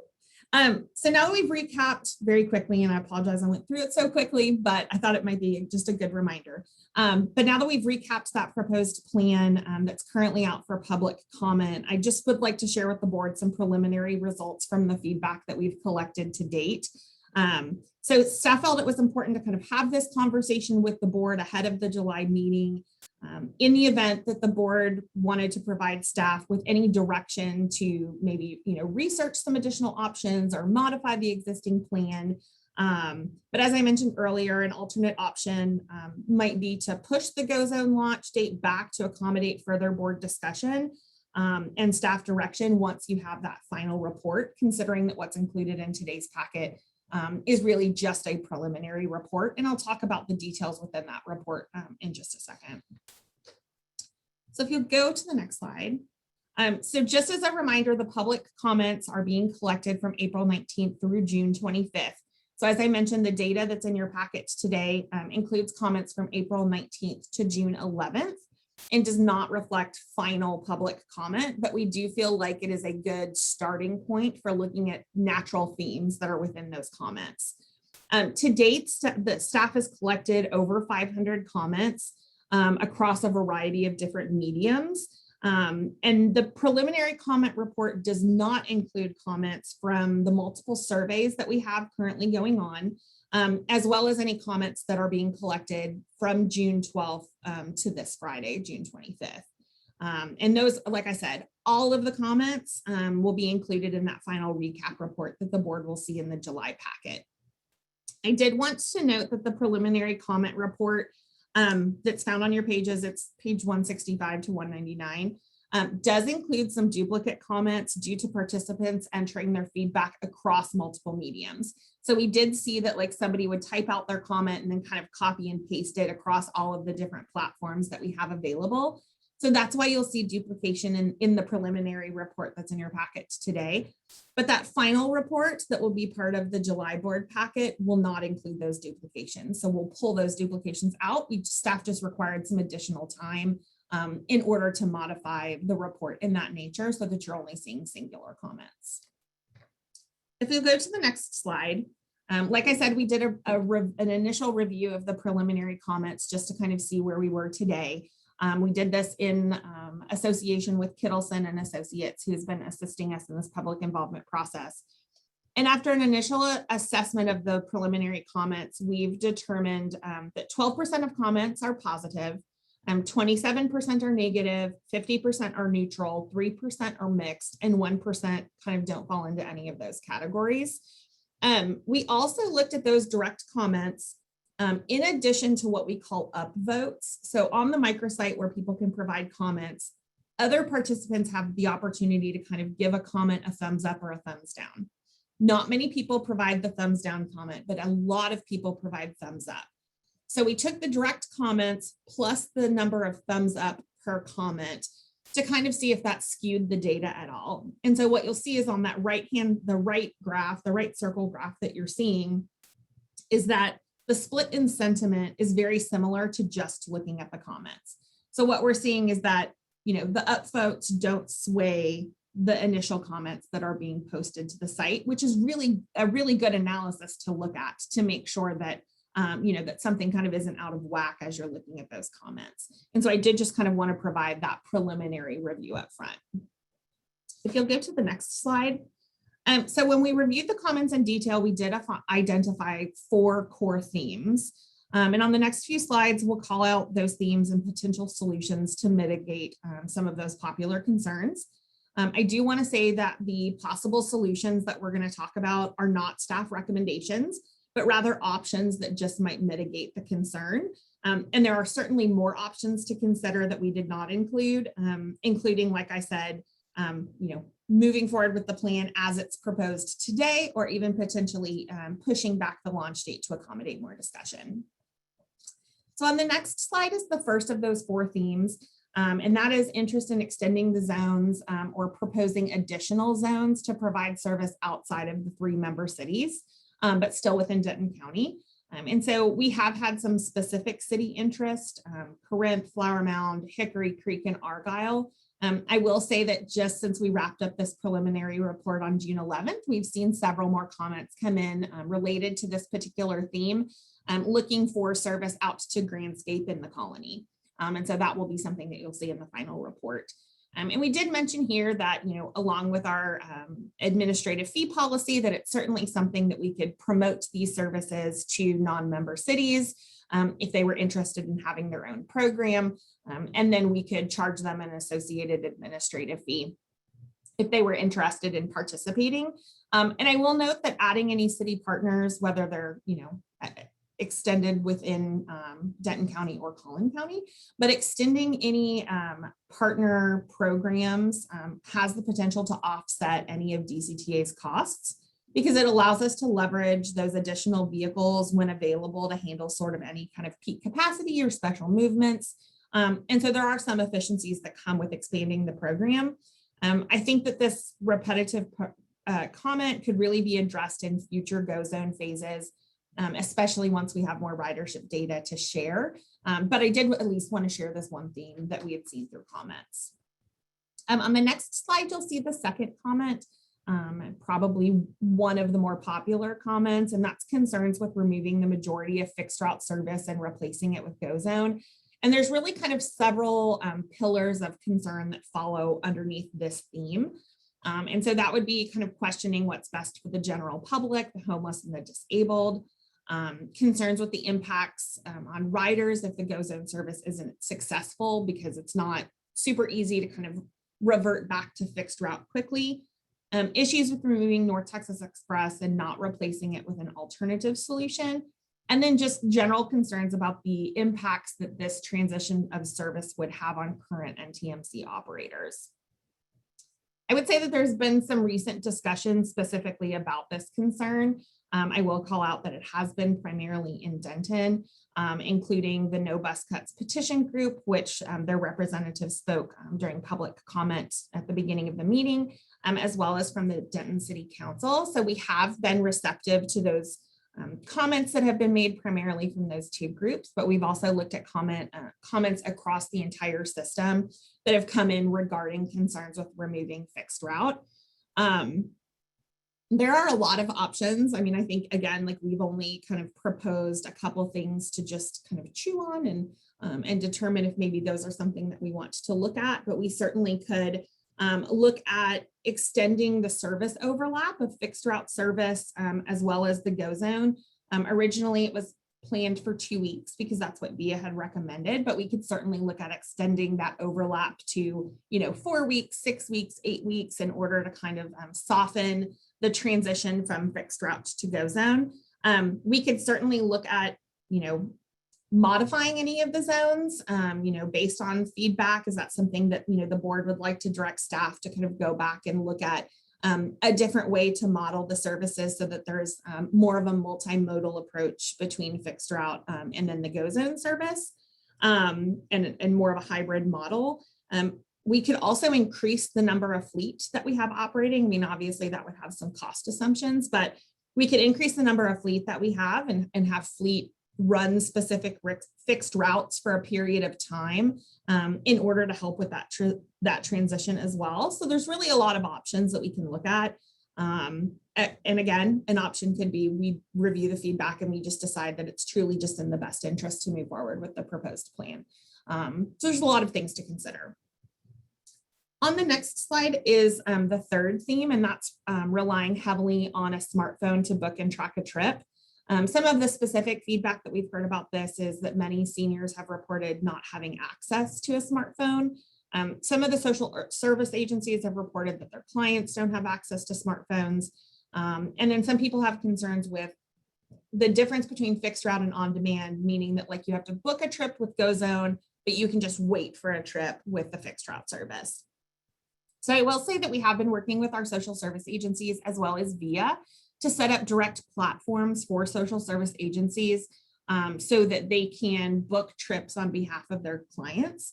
So it would not require access to a smartphone or any of that. And the case managers themselves would have direct access to this portal and be able to kind of book based on the needs of their clients. We could also potentially look at setting up kiosks, like booking kiosks in key areas. This is something we would definitely have to explore this option and bring a plan back to the board because there would be some cost association with that. And then we've also talked in the past about identifying pickup hubs where trips could be hailed versus booked. This is something that VIA has done in the past, but we truly feel like it would take probably a good 4, if not 6 months for us to look at ridership data and see where the most popular areas are for pickup to determine where we would recommend having these kind of hubs for a hailed ride. And then that would also allow us some time to modify the back end booking process and install any sort of like hub infrastructure that might be necessary. And then on the next slide is the fourth and the last comment theme that we identified from that preliminary report. And that's just general concerns with the fleet type. Some folks are, not comfortable getting into a smaller vehicle with strangers. They've expressed, some social service agencies have expressed concern with their clients not being able to remain anonymous on a smaller vehicle where they have a little bit more flexibility on a large vehicle. There's concerns with being the only passenger on board with a contracted driver and no onboard camera. And then some general concerns about the inability to social distance from other riders. And so as we looked at these concerns, we did talk to VIA about exploring an onboard camera system. They said that's something that they've done in the past, that they have, they would be able to pull pricing on that if that was something that our board was interested in. I will say that along with CDC guidance, we are requiring masks on board vehicles. That is our standard plan. We would not recommend limiting capacity, which is in line with the CDC guidance. But we would not recommend limiting that capacity on vehicles because we feel like it would negatively impact the wait times and overall ridership for the service. And then the last thing that we could potentially do is look at maybe adding some DCTA cutaways to the fleet to accommodate peak travel periods when there's more people per vehicle. And that would be something that would require, probably 3 to 4 months for staff and VIA to look at to determine operational responsibilities and how we would coordinate the back end of the app to determine which vehicle type is deployed. So those are certainly some options. I will say that I've reviewed all 4 of these concerns with VIA just to kind of get their take. We are not the first transit agency to experience these concerns with public feedback. And so I feel pretty confident that VIA has some really sustainable data that shows that, maybe some of these concerns would kind of, dwindle away with time once people learn how to use the system and understand how flexible it is and how it can meet their needs. So, we have been in constant communication with VIA about that just to make sure that, there are no red flags that are being raised that can't be addressed. On the next slide, I did just want to call out that modifying the proposed plan in any way could have some potential delays on the overall service time. So on the next slide, I've just kind of broken down some impacts to the September 7th launch date.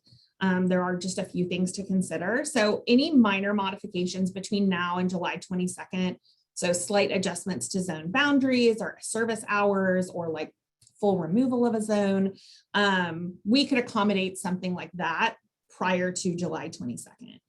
But if the board discussion today determines that maybe we want to explore something more extensive, like, redesigning a zone or making major changes to it or major modifications to the booking process, that would certainly impact that September 7th launch date. And we would need to look at pushing it out. And then I did want to call out just some other considerations that any major modification to the proposed plan would impact the base fleet that's currently being coordinated. So currently DCTA and VIA are working to secure 25 of the 30 vehicles that would be necessary in order to operate that base service. So any impacts to the base service plan itself would require notification to VIA about a modification to the total number of fleet. We are at a place in the launch period where those vehicles have not been retained, they have not been wrapped or retrofitted. So this is the perfect time to kind of make that modification if the board determines that that's necessary. But as it stands today, we are still working towards securing those 25 vehicles and getting them ready. And then obviously any changes to the service would change the overall cost structure and therefore would change the task order as well as the FY22 projected budget. So I know that I just went through a ton of information and I did so extremely quickly. So I can pause here for any questions, discussion that the board may want to have about the public comment and about the information that I've gone through thus far. I will say that the next 3 slides is information where we've provided kind of a breakdown of various service models for routes 3, 7, and North Texas Express. Let's go through those. Yeah, let's go through those real quick. Okay, Yeah, just sure. and then we'll get all the questions comprehensively. Okay. Yeah. Yeah, absolutely. So Rose, if you'll go 2 slides. Yes, ma'am, right there. And I recognize that this is very small as well. This modeling for routes 3 and 7 came out of comments that were made at the board workshop last week, where I think Chair Watts, you had said that perhaps we could look at routes 3 and 7 and look at maybe increasing the service, running it longer, looking at 15-minute frequencies. So we did model a few things, and this shows those various models. I will make one comment that in scenario 2, there was a bit of a typo in the service hours. And so I apologize. I did not catch that until this morning. And so I'll kind of talk about that a little bit. So in that far left column where it says FY22 proposed budget, that is what we are running today. That's the frequency that we're running today. It's, for route 3, it's 44 minutes during peak and about 44 to 45 during off peak. And for route 7, it's a 30-minute frequency during peak and a 60-minute frequency during off peak. And then on Saturdays, it's a 1-hour frequency all day long. So we took that initial model and we just extended it out for a full year. So keeping the frequency the same, but just extending the service out for a full year. And that's what scenario 1 is. So it's only a duration change. On scenario 2, and this is where the typo is, on scenario 2, we increased the peak frequency to 15 minutes, keeping the off-peak frequency about 20 to 25 minutes. We slightly extended the service hours, and that's where the typo exists. So the ending service hours that you're seeing in scenario 2 are not accurate. They would actually end service closer to about 10 o'clock. And so about shaving 1 hour off of those. And I can certainly send a revision to the board after this meeting. Scenario 3 shows matching VIA's service hours and then providing a 15-minute frequency during peak and then an extended frequency during off peak. And then scenario 4 is kind of the whole enchilada. So it is extending the hours to match VIA hours, and then it's a 15-minute frequency all day long. So there are a couple of different variations.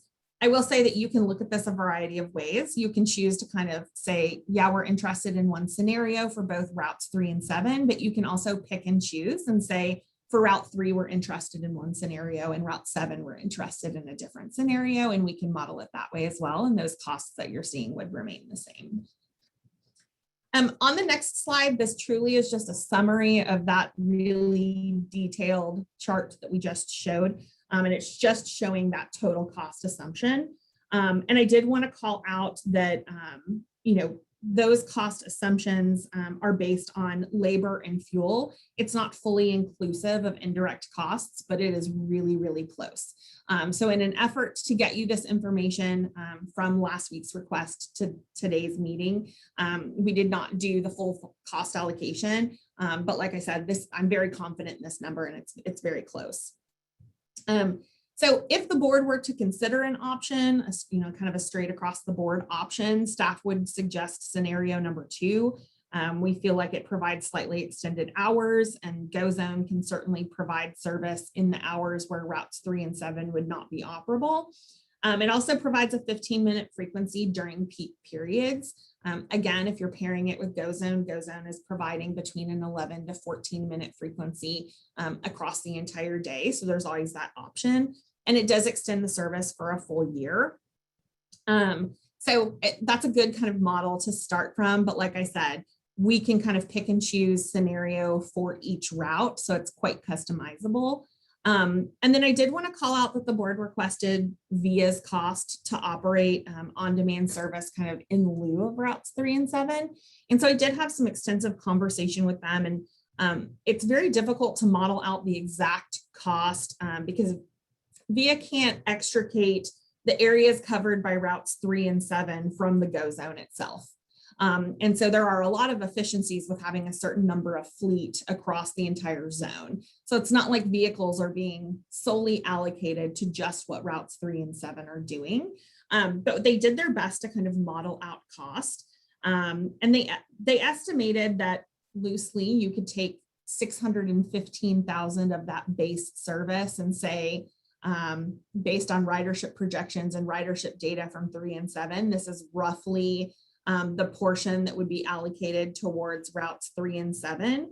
But in further conversations with them, like I said, because there are efficiencies across the entire zone and vehicles are not allocated to like a specific direct route.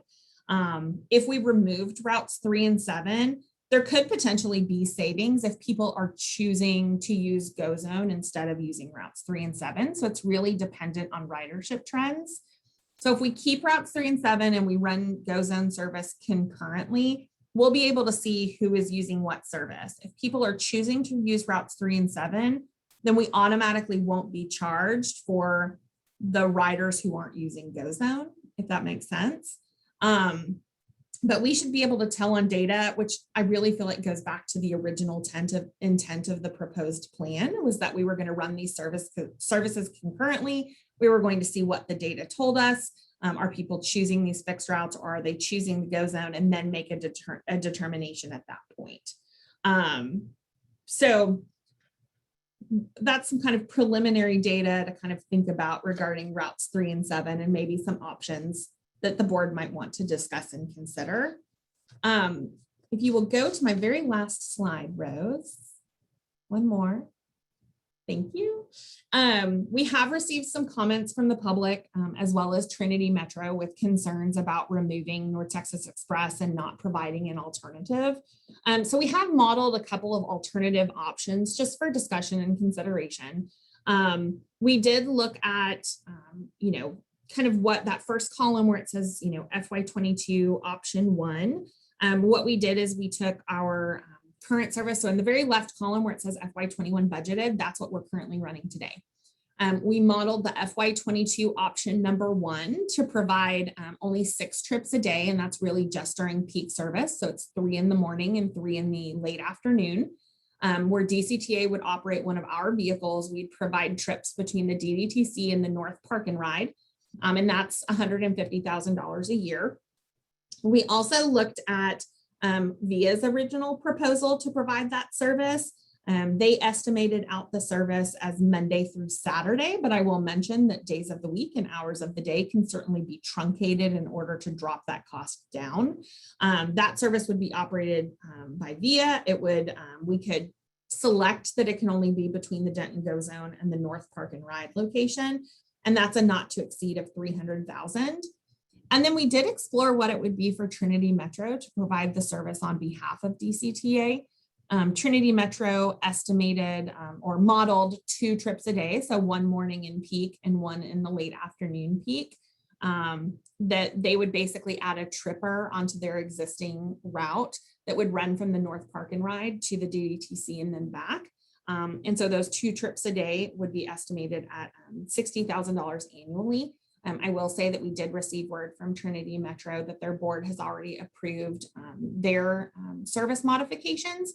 And so if this was something that we wanted to explore, it would take a few more conversations with Trinity Metro and their board to see if this is something that's feasible.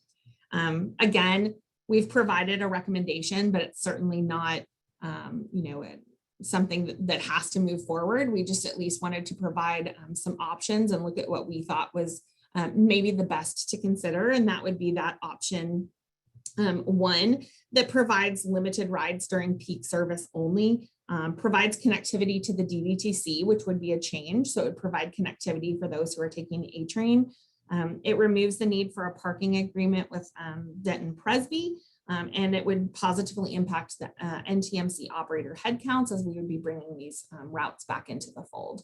So those are kind of our options that we modeled for North Texas Express. And again, I know I provided a lot of information, so I'm happy to go back and reference any slides or answer any questions or help be a resource for the board.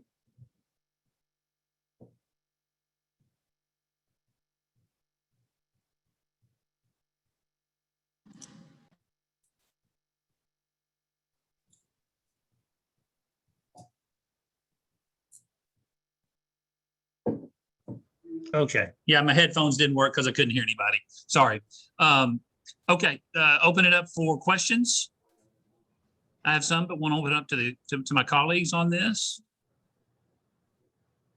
Do I see any raised hands or, yeah, just raise your hands or, okay, Mayor Gilmore? Sure. Nicole, on the North Texas Express component, I'm recalling we're averaging 3 passengers per hour pre-COVID. I can pull that ridership. I don't have it right in front of me, but I can certainly pull it. I know we provided it to the board several months ago, so I could pull it. And I don't know if and again, I broke that out per hour, so I don't know if we're running empty vehicles, which I'd be curious to see, because that might make a difference too. But we're pushing $80 a trip on this thing for 3 people per hour. And we've had a year to kind of figure out what the ridership is going to be. So those are, I think, my concerns. I mean, and maybe if you do want to continue it, is there a way to just do 1 in the morning and 1 in the evening instead of 6? Absolutely. I mean, we could scale back that option for sure. I will say that we also priced out a Lyft model that was running about $60 a one-way trip. So we did explore that option as well. You know, Via's option for on-demand has a not to exceed of 300,000, but again, you're only paying for the trips that are actually utilized. So that might be a viable option if only a handful of people are using the service, but it could also get out of hand very quickly if people realize that that's a more convenient service and more people start to ride. You know, so I think they're all worth exploring and looking at and having discussion about. How many negative comments did we actually get on this one? I mean, I saw what was on the public page and it was negligible. So I would say comment wise, we have received some phone calls directly that are not part of that preliminary report. And then we've had multiple discussions with Trinity Metro staff. But if I were talking, you know, my gut is that we probably have about 15 comments in total to date that are specific about North Texas Express. And specifically negative. Correct. Okay. I mean, we have not received anything positive about removing North Texas Express. Any comment related to North Texas Express? Nobody likes anything being taken away. Yeah, That's certainly. just rule number 1. Yeah. Quick last, for the next time we have this conversation, I really would like to see those routes 3 and 7 numbers with the administrative costs on top. I think that gives us a more complete picture of the costs. And that's definitely something by the July meeting that we could have for sure. We were just a bit strapped for time between receiving the request and providing something in the presentation. So that's something that we can provide in the July packet. Okay. I think that's it for the moment. I'll open it to other folk. Yes. Any other questions, comments? Board Member Costa has a question. Members? Oh, yes. Yes, sorry. Did see it up in the corner. Go ahead, Board Member Costa. Thank you. So with regard to the North Texas Express, if you remember, I asked that question at our meeting last week, or because that is a concern that it was expressed to me from County Commissioner Edmondson. She was hoping that she believes that there's going to be lots of growth out in that area. And I think Razor Ranch. And so she wanted to make sure that we were looking at that carefully, because it's not something unless given good information that she would want to see us remove. Okay, thank you for the feedback. Anyone else? Couple of questions then. I'll start with the ones that I remember the easiest, which are the last ones, because the first ones I may have already forgot. On the routes 3 and 7 options, on the via cost of 615,000, but yet also not really quite sure that, I mean, that's a fluid number. But is that number a full year number? Is that a half year number? In other words, is that? That is a Go full ahead. year. Okay, so the $615,000 is a full year number. So when I look at, so to make sure I understand this, when I look at scenario 2, then with that answer, basically, if we keep routes 3 and 7 going to scenario 4, 15-minute headway, we're going to try to emulate VIA. That is basically $1.5 million. And VIA is saying, you know, that 615 obviously will escalate throughout those different scenarios, but based upon some of what I'm seeing, it's not going to escalate probably to $1.4 million because it's, yeah. I mean, I don't know what Correct. it is. So I want to make sure I understood. You made a comment about that VIA could not extract from the routes 3 and 7. In other words, it wouldn't be feasible, at least from what you heard them say, so correct me if I'm misinterpreting this, to say, well, do we really want to run routes 3 and 7 at the same time with the go zone with VIA competing for all the same riders, but you couldn't draw a geo fence around routes 3 and 7 to say, okay, y'all, you know, if you want to ride the fixed route bus, you can do that, but yet here's the boundaries for the zone. That's not an option from what Correct. I'm hearing you say. Correct. Okay. So it's almost not an all or nothing, but an all or nothing and or we're both servicing the same zones. And that's why we felt really confident in providing the 2 services simultaneously for 6 months, because we would be able to determine, are the folks that are riding 3 and 7 choosing now to ride Go Zone because it meets their needs better? Or are we maintaining our ridership on routes 3 and 7 because people are preferring to use the fixed route versus Go Zone?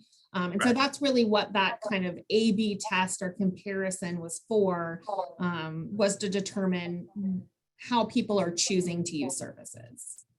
And that would, on the 6 months, is that, because that's not really, I mean, we've got a year from October to September, we've got a year scenario with a 15-minute frequency, which would be more in line with sort of a head-to-head comparison with VIA. But on our 6 month, we're still at 30 to 44-minute frequencies. Is that correct? That is correct. Yeah. Okay. Where I'm assuming, just looking at the math, if you went with a scenario 1 with a 15-minute frequency, you're going to land somewhere between 455 and 1.3 million, unless you know, maybe that's the wrong way to look at it. But from a time perspective, because it would be the same, you're just cutting it in half. You only have 6 months, so, which would be about $6.5 million or 650,000, which that, I mean, if it's not much more than scenario 1 and we really want to do a test, but a year would give us, you know, obviously a lot of data. So that's still fluid for me, but this is great data. I really do appreciate it. That's very helpful in that regard. I just wanted to make sure I understood VIA's costs were a year, based upon a year, not a half a year. So in essence, if we keep routes 3 and 7, they're not necessarily going to take off $615,000 off the base price. It'll just be, if nobody uses it, it's all about service hours. So, but if everybody started using it, if everybody started using VIA, then that price could go up And we would still have those fixed costs or those costs with routes 3 and 7, even though the ridership had gone down. So this is this is good. It's good data, and this is an important decision. So I really appreciate you bringing that forward.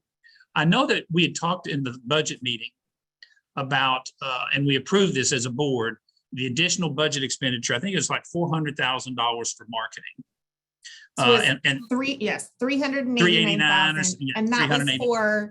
that was for marketing the launch as well as infrastructure management. So bagging the stop blades, any future removal that might be necessary of that infrastructure. Right. And I thought I asked the question and I thought you answered it. Did that include, because I know we had talked about what, and I know it's going to be a cost and it would be but when I think about launching this, when I think about all the comments, because we're getting comments, but we really have no way to really know specifically what the need is. And when we talked about, yes, on our bus routes that we have operating concurrently during the rollout, we will have people that will be on board the buses that will be able to take down specific information with specific needs, and we'll probably see them coalesce around, as you put out in the presentation, certain themes, which I know we're working on now. We're hearing that and we're trying to find solutions. But did that amount include that cost, or is that a cost that is yet to be determined and may require a budget, either amendment or a budget modification? That ELP included that. So included both having our brand ambassadors ride all of the routes previous to the launch of service. Now, it's not going to be every single route every single day for the entire duration, but certainly doing peak periods to make sure that we're notifying existing passengers of the transition and helping them with that transition. And then it also includes brand ambassadors riding on routes 3 and 7 to directly survey them to understand why they're still choosing to use a fixed route, if there's a specific barrier that's causing them to use fixed route versus go zone, so that we can help remedy that situation.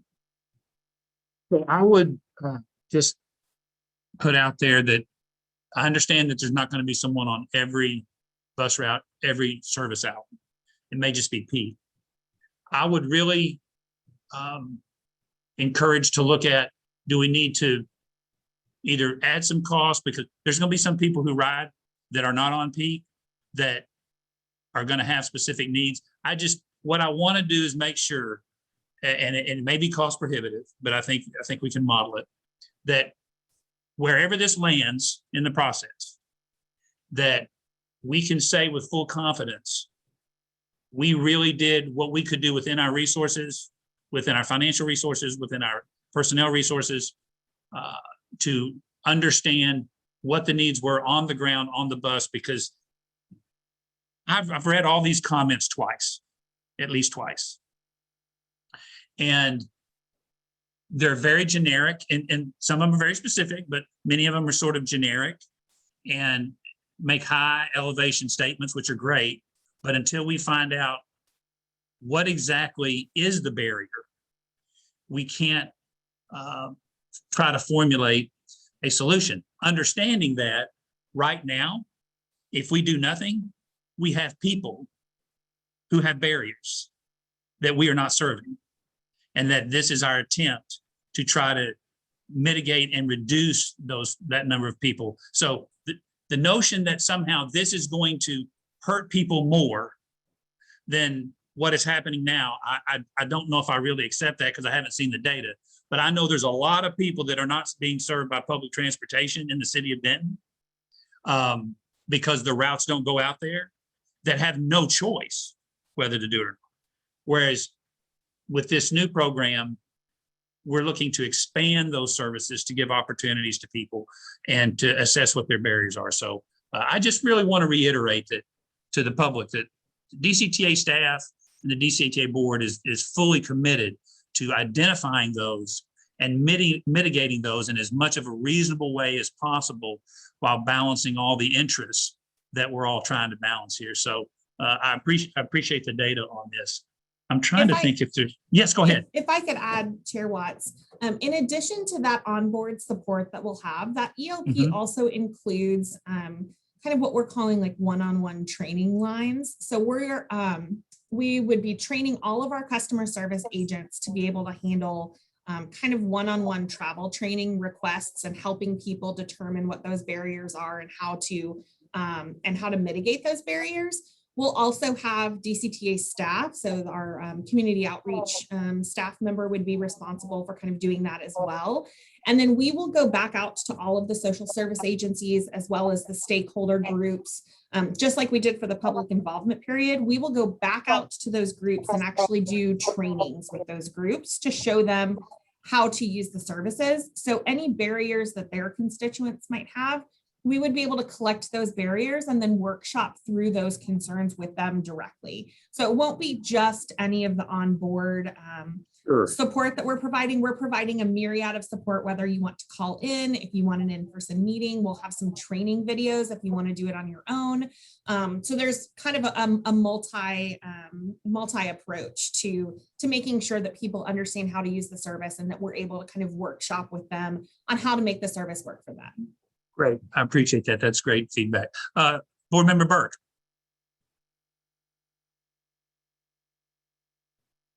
Thank you.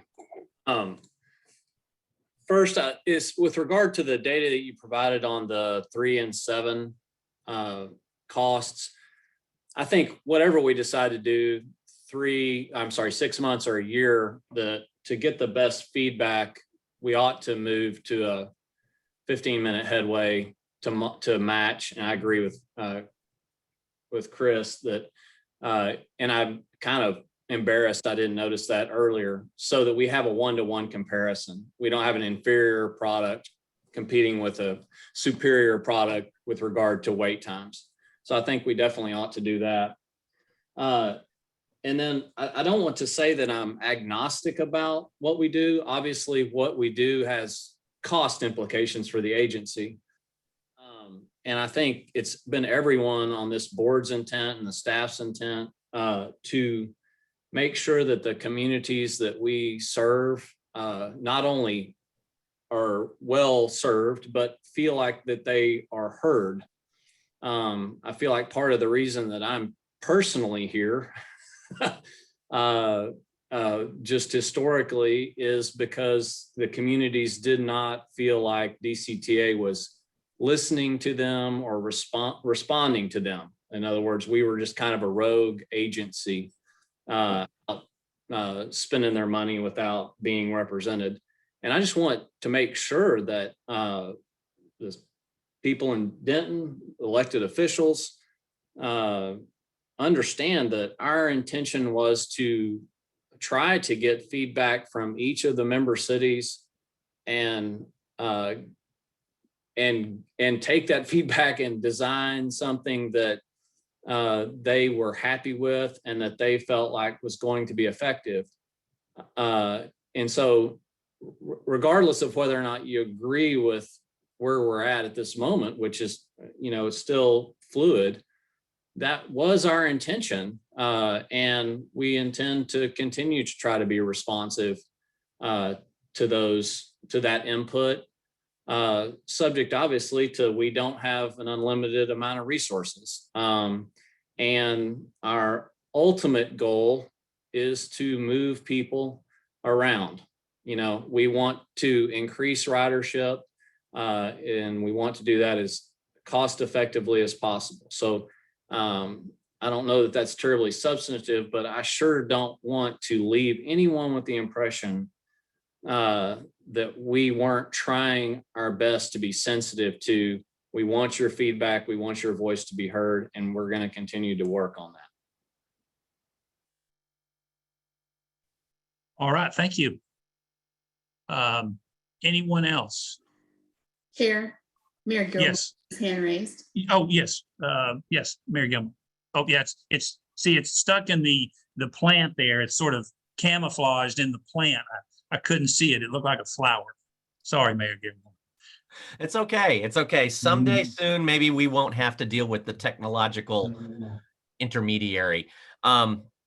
Two quick things, and Nicole, if you can help me, this is my confusion. And I hate to beat this horse, but I thought that the current VIA proposal assumes that routes 3 and 7 end in March, which means VIA would have priced in April through the end of the year. So VIA's proposal number 4, the updated proposal number 4 that the board approved in April, does assume that we would operate routes 3 and 7 through March of 2022. Their pricing model is based on service hour. And so their service hour projections, again, there are efficiencies across the entire zone by having vehicles that aren't pinpoint to one specific area. So the pricing projections that they provided includes kind of, for lack of a better way to describe it, picking up half to 75% of existing route 3 and 7 passengers on GoZone, because that percentage might choose to use GoZone, and then providing all of the service effective March of 2022 through the rest of the year. Okay. Well, I may need to get them to clarify that a little bit more for me. I just want to be real clear on where we are, since that's kind of an apples to apples we're trying to get to, and I get that it's an apple and an orange. So I appreciate that. Another data point I think is important here is, and I know this is a big ask, Nicole, so bear with me. What would it take to have a person on every single bus for the 30 days? More money. Yes. So I need to know what that is. We would have to price that out for you, but that's something that we could definitely put together. Because to reinforce Chairman Watt's concern, there are going to be people that their normal use of transit is not during peak hours. And if we don't have somebody catching all of those hours, if we omit that, we're going to have a population that we miss. So just to clarify, the specific request would be to have an individual on every single bus for routes 3 and 7, or every single route prior to launch? For every single route prior to launch. Okay. Is there a specific time period that would be, I mean, we can model different options, but are we looking at like a 2 to 3 week period prior to launch? Give me 30 days and give me 2 weeks. Okay, perfect. Thank you. Absolutely. Okay, any other feedback, comments? I believe Connie has her hand raised. Yes, yes. I did, thank you. I did, thank you. I guess one of the things, this feels like we are making such a huge change all at once that I suspect that has something to do with why we're getting this kind of feedback. One of my questions, first of all, was how we've talked a lot about Denton, but have the other cities have we had any significant feedback from them? We have had very positive feedback from both Highland Village and Louisville folks. For Highland Village, this is kind of a duplication of service from what they have today. So it's not much of a change. They're actually getting more service area and extended hours. So that feedback has been really positive. The feedback from Louisville, and I will say as well as Castle Hills, has been extremely positive as well. So one of the possibilities is building it, not putting it out all at once, but building it and saying, okay, let's do it in Louisville and Highland Village. Let's do it in some of the add-ons and build confidence in the concept.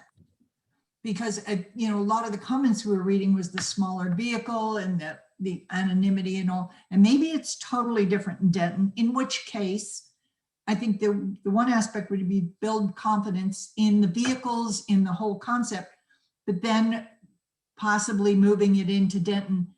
Again, I agree with going longer on the overlap. The one other, just an aside comment, you mentioned requiring masks, and particularly on the smaller vehicle. That sounds like putting the drivers right now in this area in a very difficult position. So I just wanted to mention that.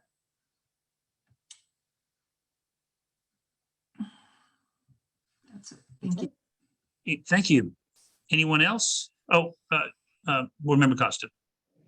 Yes, thank you.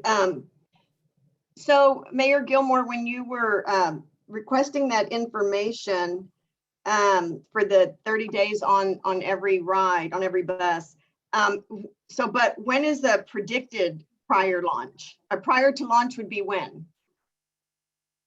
So if we launched on September 7th, then it would be, we would look at 30 days prior to September 7th, as well as 2 weeks prior to September 7th. So Mayor provide Gilmore, both. I'm sorry, would you consider, because I'm thinking about school going back in session, things starting actually in September. I know I've heard some businesses, they're going to have their people come back in September. Is there something else that we could do to get a better idea? I'm totally in favor of what you're recommending. I'm just wondering if we can do it during a time that actually speaks to what's going to be happening September, October, November. Does that make sense? We could provide an alternative option. I mean, again, this could kind of be an a la carte list of options, but we could provide another option that shows riding routes 3 and 7. Once service launches September 7th, riding routes 3 and 7 moving forward. But if we're running both the fixed routes and the go zone concurrently, because remember those two services are going to run concurrently for a period of time, we could just extend, like we could look at maybe just, 15 days, 30 days, 45 days, 60 days, and kind of give some options so that then we could have coverage with people riding both before the launch as well as maybe like a couple of weeks from the launch, if that makes sense. So we could kind of look. Nicole, this is Raymond. Let me just listen to the conversation. Let me add that I believe there is benefit. It's a very good point, because I do believe that there's benefit in running these services parallel in a time where we probably have the maximum amount of demand on the service.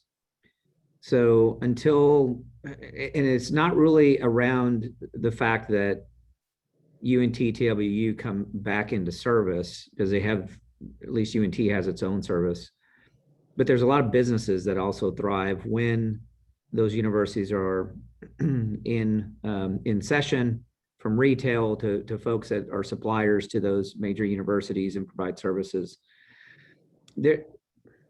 We picked a date, which is September 7th, and I just want to make sure that we're not rushing to implement around that date. I think there might be some consideration, and by the July board meeting, maybe we can come back and suggest an alternative launch date. I don't typically like doing that because there's so many things that are planned around the launch date. But I think this is a really critical point in time for us that we might want to consider.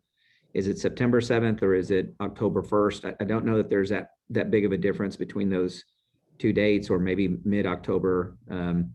But I would prefer to make sure that we're giving significant consideration to input, to public input, just listening to you as a board.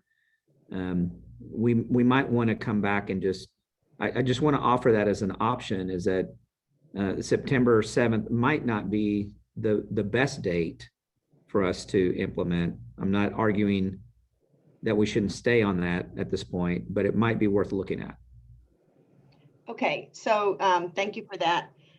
When I was talking about the universities going back, it's because a lot of businesses hire students, and then students, when they go back to school, don't work for these businesses. So then the businesses bring in other people. So I think that's kind of the point I was trying to make. And yes, I think my personal opinion is September 7th would be premature to get the information that I think we need. And I with regard to Connie's question, yes, Highland Village has gotten positive comments about our plan with Louisville. But, we're on the county transit agency, so we care about what all the citizens in Denton County are going to experience. But yes, Highland Village was very happy with what was proposed. We made some adjustments that were accepted. But to your question about that, yes, from Highland Village's perspective. And then on the masks, Connie, that you were talking about for the smaller vehicles, I'm wondering if we're held federally to the same requirements, because it's the federal requirement to wear the masks, right? On the so staff, you can help me with that. That is correct. So the federal mandate specifically states that on transit vehicles and at transit hubs that a mask is still required. But they also recognize, and I know Christina can provide some additional language here, but they have specifically called out that they recognize that on transit vehicles that social distancing cannot be accommodated. And so Christina, I don't know if you want to add any details there. Yeah, I'll just add one thing. The current federal mask mandate for transit does expire mid-September. Just from the conversations that I'm hearing, it is possible that that mask mandate will not be renewed. But until that mid-September date, we must comply with the federal mask mandate and require all passengers at transit stations, at our facilities, and on board to wear a mask. And I guess one thing, just a comment, just an awareness, I guess, is I was talking actually with some flight attendants last night and recently, and they are encountering more and more really unpleasant experiences with customers being forced to wear masks because they're not in so many places. And I worry about one driver in one small vehicle, that it's not like being in a huge airplane or a large bus even. So that's one thing. Right. And let me just add that the American Public Transportation Association, which does a lot of advocacy on behalf of transit agencies nationwide, they have been advocating to the CDC and to the feds to make their mask mandate for transit more aligned with the mask suggestions from the CDC, which is if you've been fully vaccinated, no mask required. If you've not been fully vaccinated, then suggesting that you do continue to wear a mask. That would certainly make our transit operators' lives a heck of a lot easier. But unfortunately, again, nothing has occurred with that advocacy yet. And again, I don't anticipate any changes until mid-September, and then maybe that's when they would make the change. So we are continuing to monitor that issue. Thank you. And I'm sorry, the one other question I had, Mayor Gilmore had mentioned having the people asking for an estimate for the people for the 30 days before on every vehicle or every route. Let me be clear, that was for the 30-day overlap. Okay, I'm not sure what you mean. We're planning to run both services concurrently for 30 days. My point was that it would be during the 30-day overlap between Go Zone and the bus service. Okay, because my question was doing it before, what answer were we trying to get? But now I understand if it's during the overlap. Okay, thank you. Okay, any other questions? All right, staff, you sort of gotten the feedback and we'll look forward to the presentation. I would like to just confirm the data points that we do need to come back with, if that's okay. Sure. So I do have for North Texas Express that we're going to come back and provide the existing ridership data, as well as modeling an option with 2 trips per day so that we can look at that cost comparison. For routes 3 and 7, we're going to look at a fully allocated cost for a 15-minute headway all day to better model a direct comparison to VIA service. And then getting clarity from VIA on their route 3 and 7 pricing about if there's any pricing difference between running 3 and 7 for 6 months versus not. And then we'll also cost out having a brand ambassador support person on every single vehicle. And we'll model out kind of 15 days, 30 days, 45 days, and 60 days so that we can kind of pick and choose. Sure. Yeah. Is there any information I'm missing? I think the only other one was on the scenarios for routes 3 and 7. on the 6-month scenario, it was still at the 30 to 40 something minute headways. To model that with the 15-minute headway Yes. for the 6-month scenario, as well as you've already got the 1 year. So we can have a Yes. comparison of what that is. Yeah.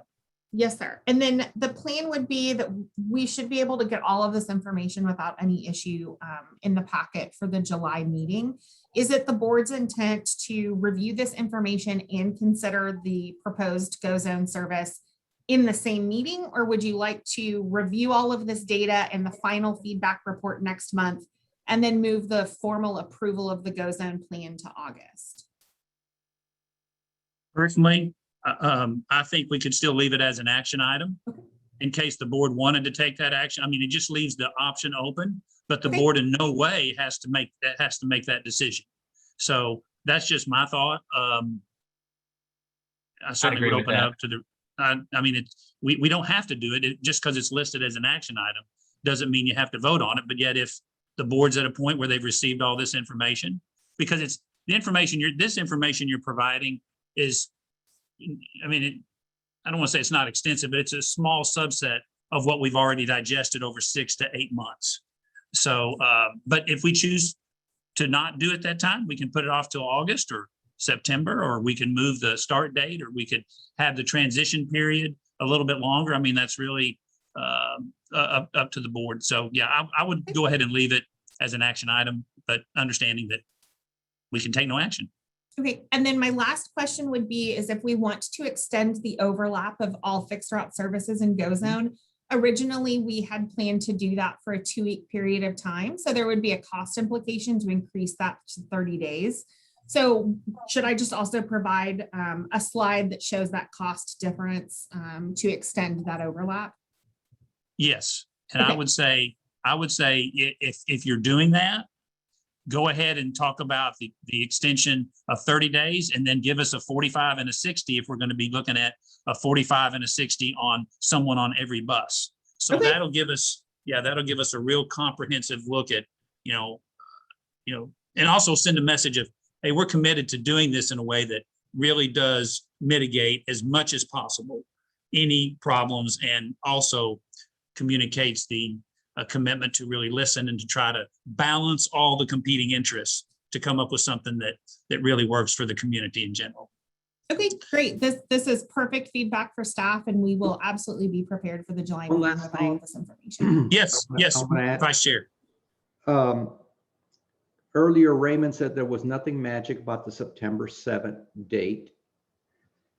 And I was just thinking right now, if you could provide us with the date when the federal mask mandate would end, that would help me understand. Maybe that might be a better date to look at.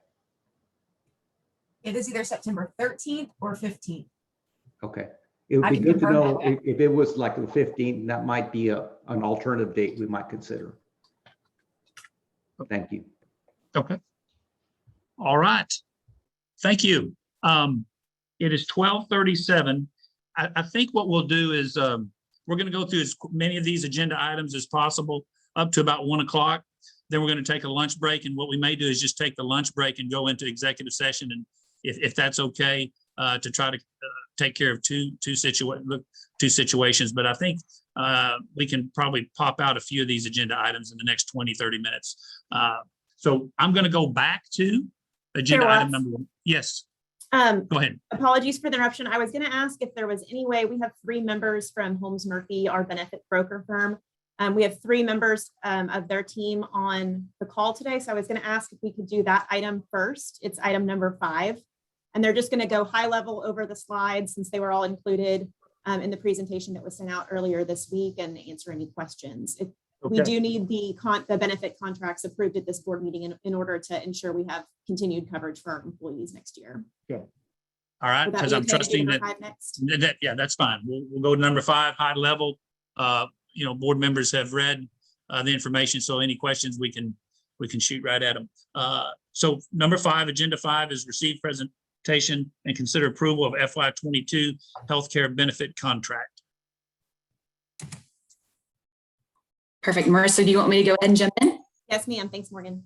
All right, perfect. So my name is Morgan Young, and As Marissa mentioned, we're going to go through this at rapid pace.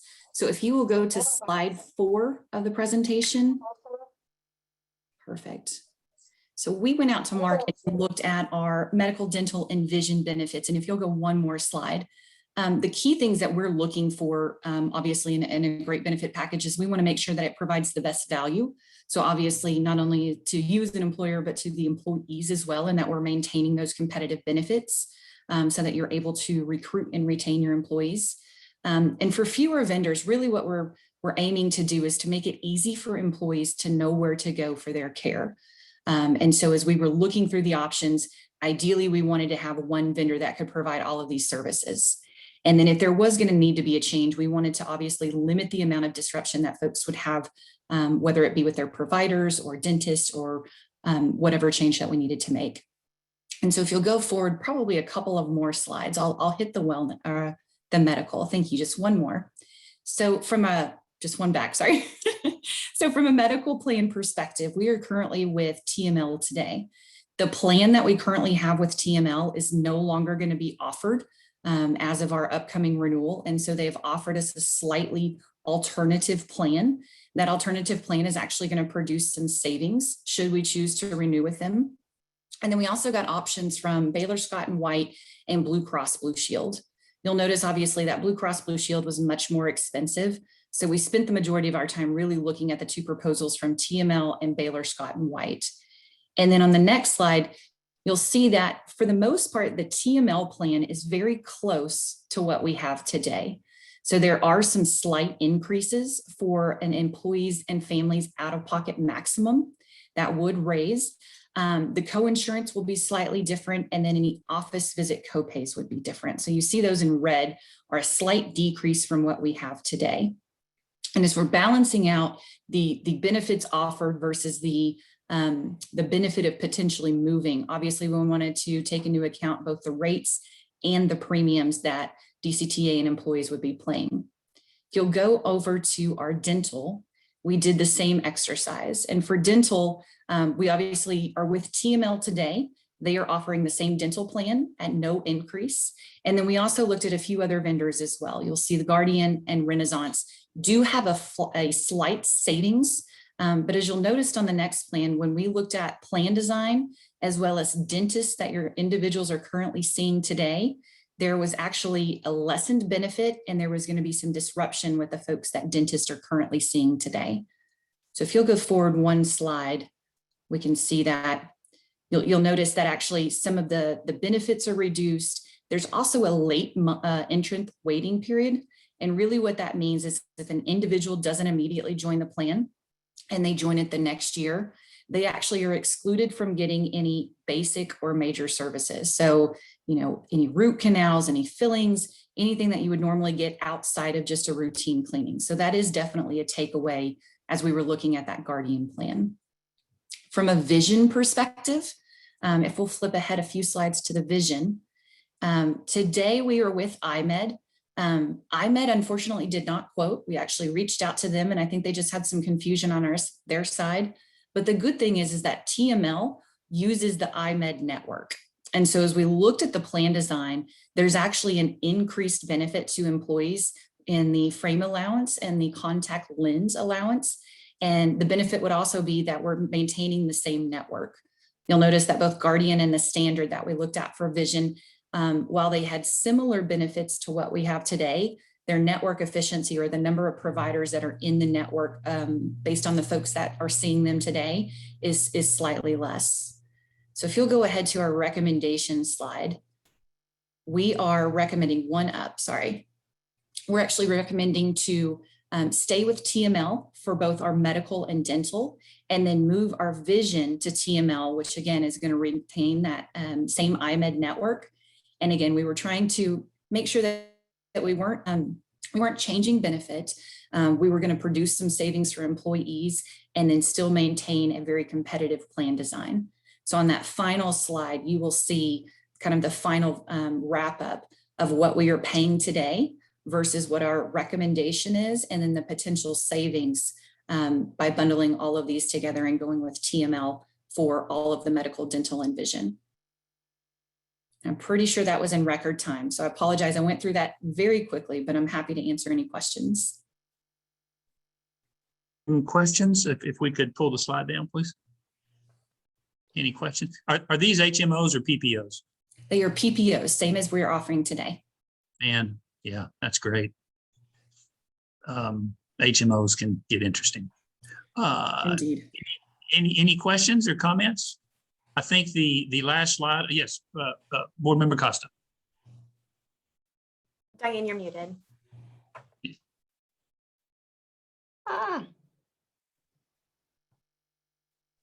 Okay, can you hear me? Yes, ma'am. Okay, sorry. Thank you, Morgan. And yes, I had the same question about PPO or HMO.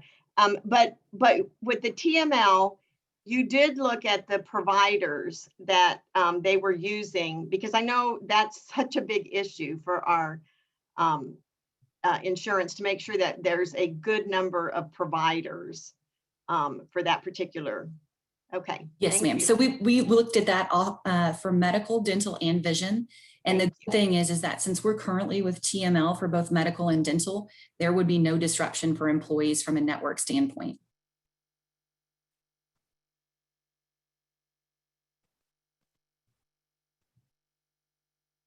Any other questions?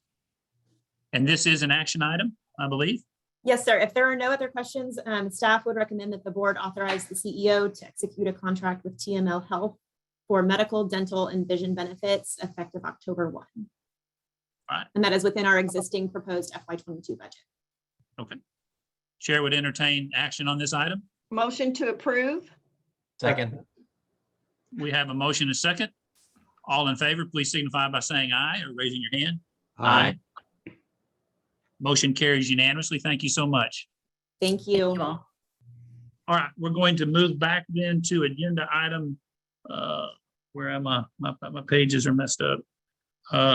Agenda item number 1, which is consider approval of May 27, 2021 meeting minutes. Am I on the right one? Oh, no, that's the consent agenda. Sorry. Yep, sorry. Yep. Look at that. All this paper, but that's good because I like it. All right. Regular agenda item number 1, of 1, 2, and 3, is 1 a fairly abbreviated one? Is this one that we can get done here pretty quickly? Agenda item number 1, review and discuss project management activities related to task order number 2 with Accenture LLC. Let's just go ahead and move through it. And if this is the only Yes, one we sir. get to, okay. Chris Newport's on the line and he can cover this item quickly. Yes, okay. Very quickly, Chris? board. Thank you, board chair. Thank you, members of the board and staff provided the update in writing. I'm happy to answer any questions, and I would limit my remarks to saying thank you very much to the board members that made yourselves available over the last week to discuss the agenda preparation process. We've recorded all your feedback. We'll be incorporating those as we discussed into new versions of that template, discussing with staff, and we will be back to you. Thank you. Okay. If we could pull the slide down so I can see if there's any questions on this. Any questions for Chris? All right, seeing none. Thank you, Chris. Appreciate it. We'll move on to agenda item number 2, consider approval of a resolution R21-02, approving FY21 budget revisions 2021-04. That's on your packet pages 46 through 56. Yes, sir. The information is included in your packet, as well as a couple of slides to highlight the changes that we are proposing. They're primarily related to the capital project timing, as well as grants associated with those capital projects. And so most of it is just lining up with fiscal years, reducing some of our capital projects from the FY21 apportionment and moving those into FY22 to better align with project timelines. We've also captured sales tax that we've received October through March. Rose, if you'll go one slide to the right. So this highlights the specific changes that we're recommending. Sales tax is an increase of 4.5 million, and that is solely related to the actual sales tax that we've received October through March compared to budget. So we're just truing up that budget. And then for the remainder of the year, leaving those months at the existing budget. On the next slide is just showing that methodology. One more slide forward, please.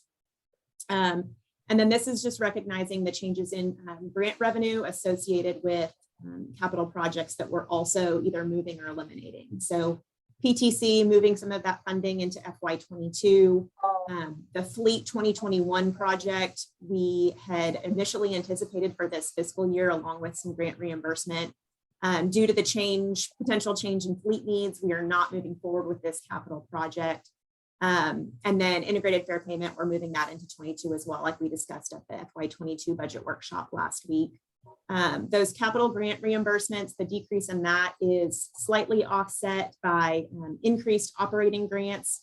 There was some new guidance that came out related to the ARP funds that allowed us to draw down those funds quicker than we had originally anticipated. So that is just reflecting those changes. And then I believe there's one more slide. And this is just the capital projects. Most of these, the rollovers into 22, we talked about last week at the capital project or at the budget workshop, as well as a couple that we had budgeted for completion in 20 that we needed to roll over into 21. So it's just truing those up. And then I did want to point out the first bullet under capital project adjustments, and that's related to the TRIP program. If you recall, the TRIP program calculations are based on an audited, initially they're based on budgeted ending fund balance for the prior year. And then once we completed the audit, we trued up those calculations. And so that has resulted in an increase to the TRIP program of 1.8 million to be spread over the 3 member cities. And all of this information is included in your packet, as Chair Watts mentioned, as well as a life to date of all budget revisions that have been processed and or approved by the board. But I'm happy to answer any questions. And if not, we would ask the board to approve resolution R21-02. Any questions? Motion to approve. We have a motion to approve. Do we have a second? Second. We have a motion and a second for agenda item number 3. Yes, Agenda item 3. number 2. No, 2, number 2. For approval of resolution R21-02. All in favor signify by saying aye. Aye. All opposed, like sign. Carries unanimously. Thank you. Thank you. We'll go on to agenda item number 3. I think we move through this one. Discuss and provide direction to staff regarding future board meeting logistics, including the purchase of audio and visual improvements and revisiting the timing of in-person board meetings. Thank you. Yeah, I have items number 3 and 4, and I think we can get through them pretty quickly. I won't go through the information because it's all included in the packet. I will say that the one update from the memo is we've looked into a 3-year support contract for AV needs for this new system, and that came in at around $4,000. So the total project cost would be around $74,000. That is under the threshold for the CEO to execute a contract for that purchase. We would be purchasing it off of a buy board that we have a cooperative agreement with. So the competitive bidding is already taken care of. But it really would help from a public standpoint to be able to see and hear our meetings better. Implementation would be set for September. So we can move forward and have board meetings in July and August using our old equipment.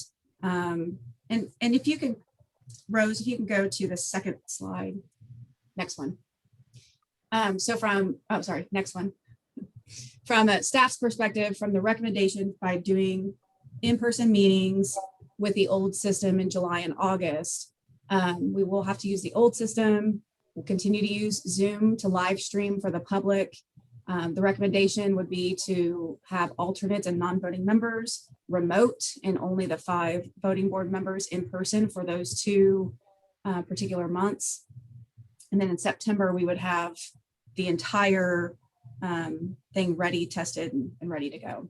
So not needing any action. Again, this is well under the threshold for the CEO to execute a contract for the purchase. but just wanted to get a head nod and guidance from the board that you are supportive of this type of an effort. If we could pull the slide down. Questions, hold on, I'm sort of, I did something that I can't see you guys. Okay. And I do have our IT director on if somebody in particular has any technical questions that need to be answered. Chair, I have a question, not a technical question, but mainly just logistical questions. So is the, on the July and August meetings is the suggestion or the recommendation from staff that we go back to in-person, just the staff, just the 5 voting members? That is based on the guidance we received last month from the board that you wanted to come back in person in July. Okay. So if that is still the direction that the board wants to take, then our recommendation would be for only the 5 voting board members to be in the boardroom and everybody else remote. Now, if you decide that you'd rather wait until September to do in-person board meetings, that's certainly an option. Okay, I just wanted to get clarity. Thank you. All right, is there any different direction from the board than what was given last time? Do y'all want to do in person starting in July, which is the next board meeting, or wait until the new system gets implemented, tested, and ready?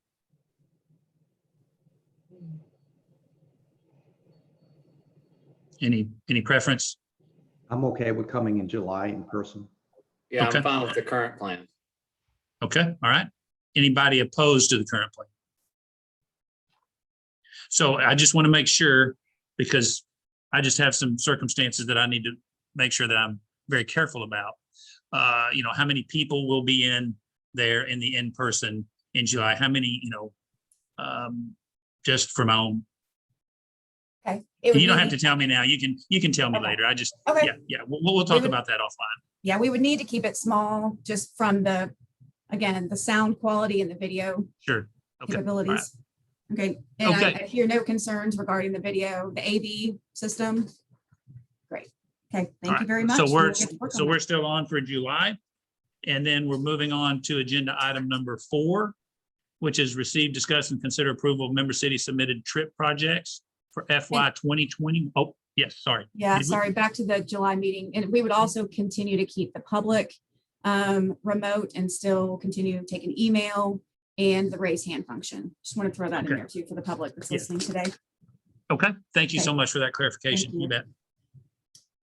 So you've announced item number 4, yes. for the annual trip program of projects. All of those items were included in your board packet. Louisville has submitted a trail extension. Highland Village has submitted some sidewalk projects. City of Denton has submitted 6 projects, which includes a bike path, sidewalks, and pedestrian walkways. I did, in the packet, we did include, in the event that you were to approve the budget amendment, which you just did, to show the amounts that they would have remaining. So Rose, if you could go to slide 21. Next.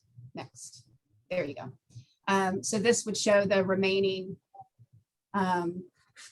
balances, and that would be Louisville on the left for the 819,000 left, 90,000 for Highland Village, and 917,000 for Denton with the budget revision. And then for the recommendation, I think moving forward, we probably need to adjust the dates for the call for projects. Again, this is our first year. We need to make sure it aligns better with the time that we get our final amounts for the sales tax. So since there is a remainder, the member cities are welcome to roll that over into the next fiscal year. Or certainly if they want to submit an off-cycle request, they are more than willing or able to do that, and we can process that and bring that back to the board. So this is an action item to approve all of the projects that were submitted by the 3 member cities. And staff would recommend approval of all of these projects and authorize the CEO to negotiate and enter into project funding agreements with each of the respective member cities for their projects. So moved. Okay, we have a motion Second. and we have And we have a second for agenda item number 4. All in favor, signify by saying aye. Aye. Aye. All opposed, like sign. No opposition. Motion carries unanimously. Thank you. We've already done agenda item number 5, 6, and 7.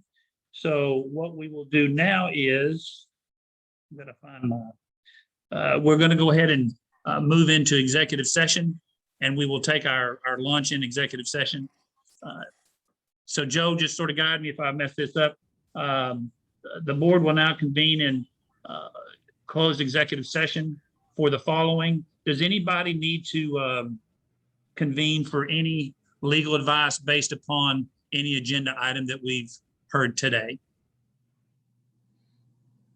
Okay, seeing none, then we will be moving into executive session, convening into executive session for agenda item B of the closed session as authorized by section 551.074 of the Texas Government Code. The Board of Directors may convene into executive session for the purposes of discussing the duties and evaluations of the Chief Executive Officer. We are so moving into executive session to discuss agenda item B, and it is 1 o'clock on the dot. Let's try to reconvene about within the closed session about 1:10. Give everybody a chance to grab some lunch if they haven't, and then we'll come back and start about 1:10. Chair, will you? Yes. Will you go ahead and verify who's going to be moved over to the executive session? Oh, yes.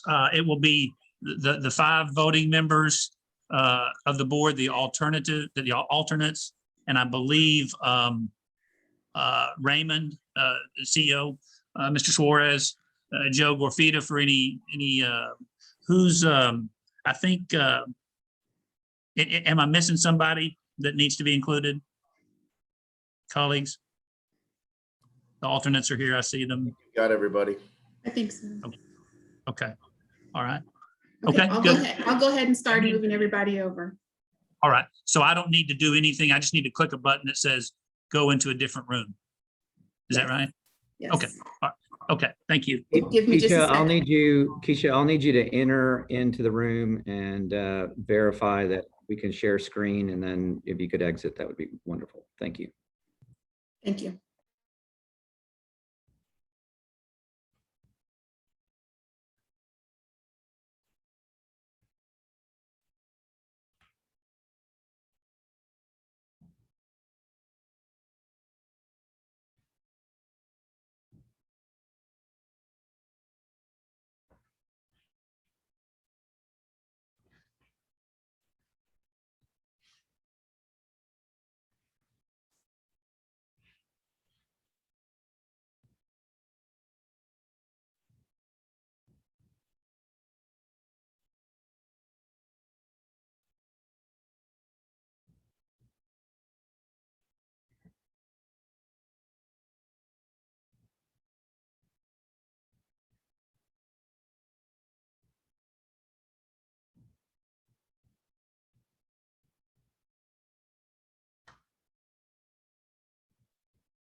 th 2021.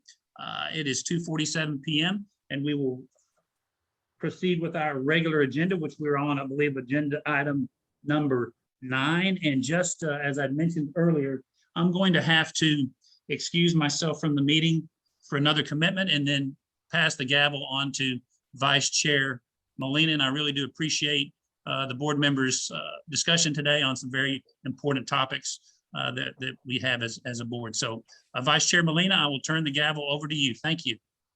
Thank you, And Chair. Vice Chair Molina, if I may, and we're actually on regular item number 8. Yes. Oh, sorry. Yeah, you're right. Sorry. Okay. Okay. Item 8, discuss local and regional transportation updates and legislative issues. I will ask Director Costa and Raymond, do we have any items to present? Mr. Vice Chair, the only thing I want to comment is, and I'll make it quick for our RTC. So I was asked by the chairman of RTC to serve on the nominating committee for the next year of RTC officers. And the way they actually do their process is you have the chair. Our past chair now was County Judge Roger Harmon. And then you have a vice president, and then you have a secretary. And they actually move up.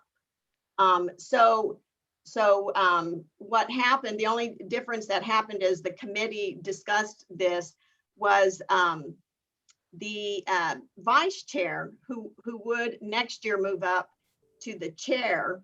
Actually, Ann Zeta ran for the mayor of Fort Worth and didn't make it. So we had to replace the vice chair and then the secretary. So Teresa Daniels from Dallas County will be our chairman. Our vice chair, many of you know Duncan Webb. He is the current chair of the DRMC and Collin County Commissioner. And then our secretary, because Ann Zeta, the vice chair, was from Fort Worth, and we look at east, west, a lot of things that go into consideration. We went ahead and selected Carrie Moon of Fort Worth to be the secretary. So if all of that stays the same, then they'll just progress to the next office yearly. So just wanted to give you that report. Thank you.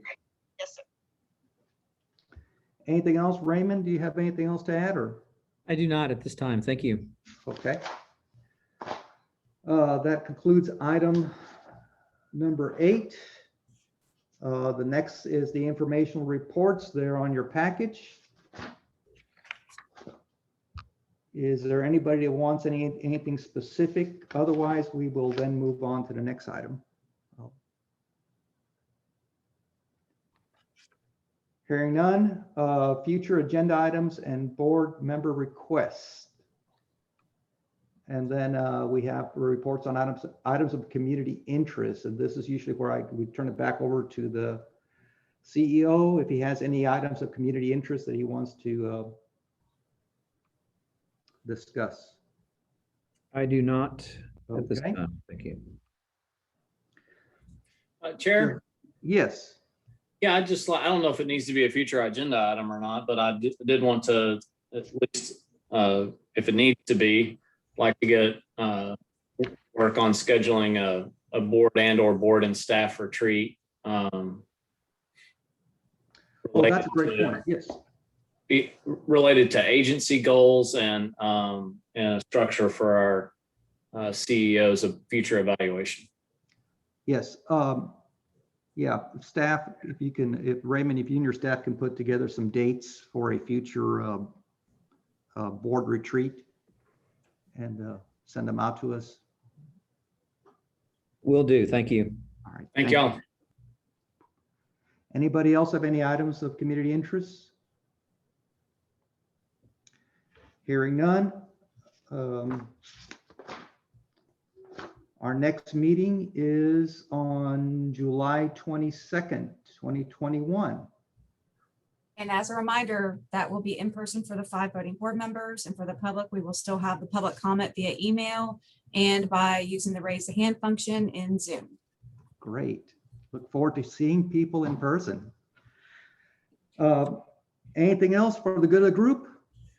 Otherwise, is there a motion to adjourn? Motion. We have motion. Second. All right, all in favor? We are adjourned 2:52 p.m. Thank you very much, everybody. Thank you. Goodbye, everyone. Bye.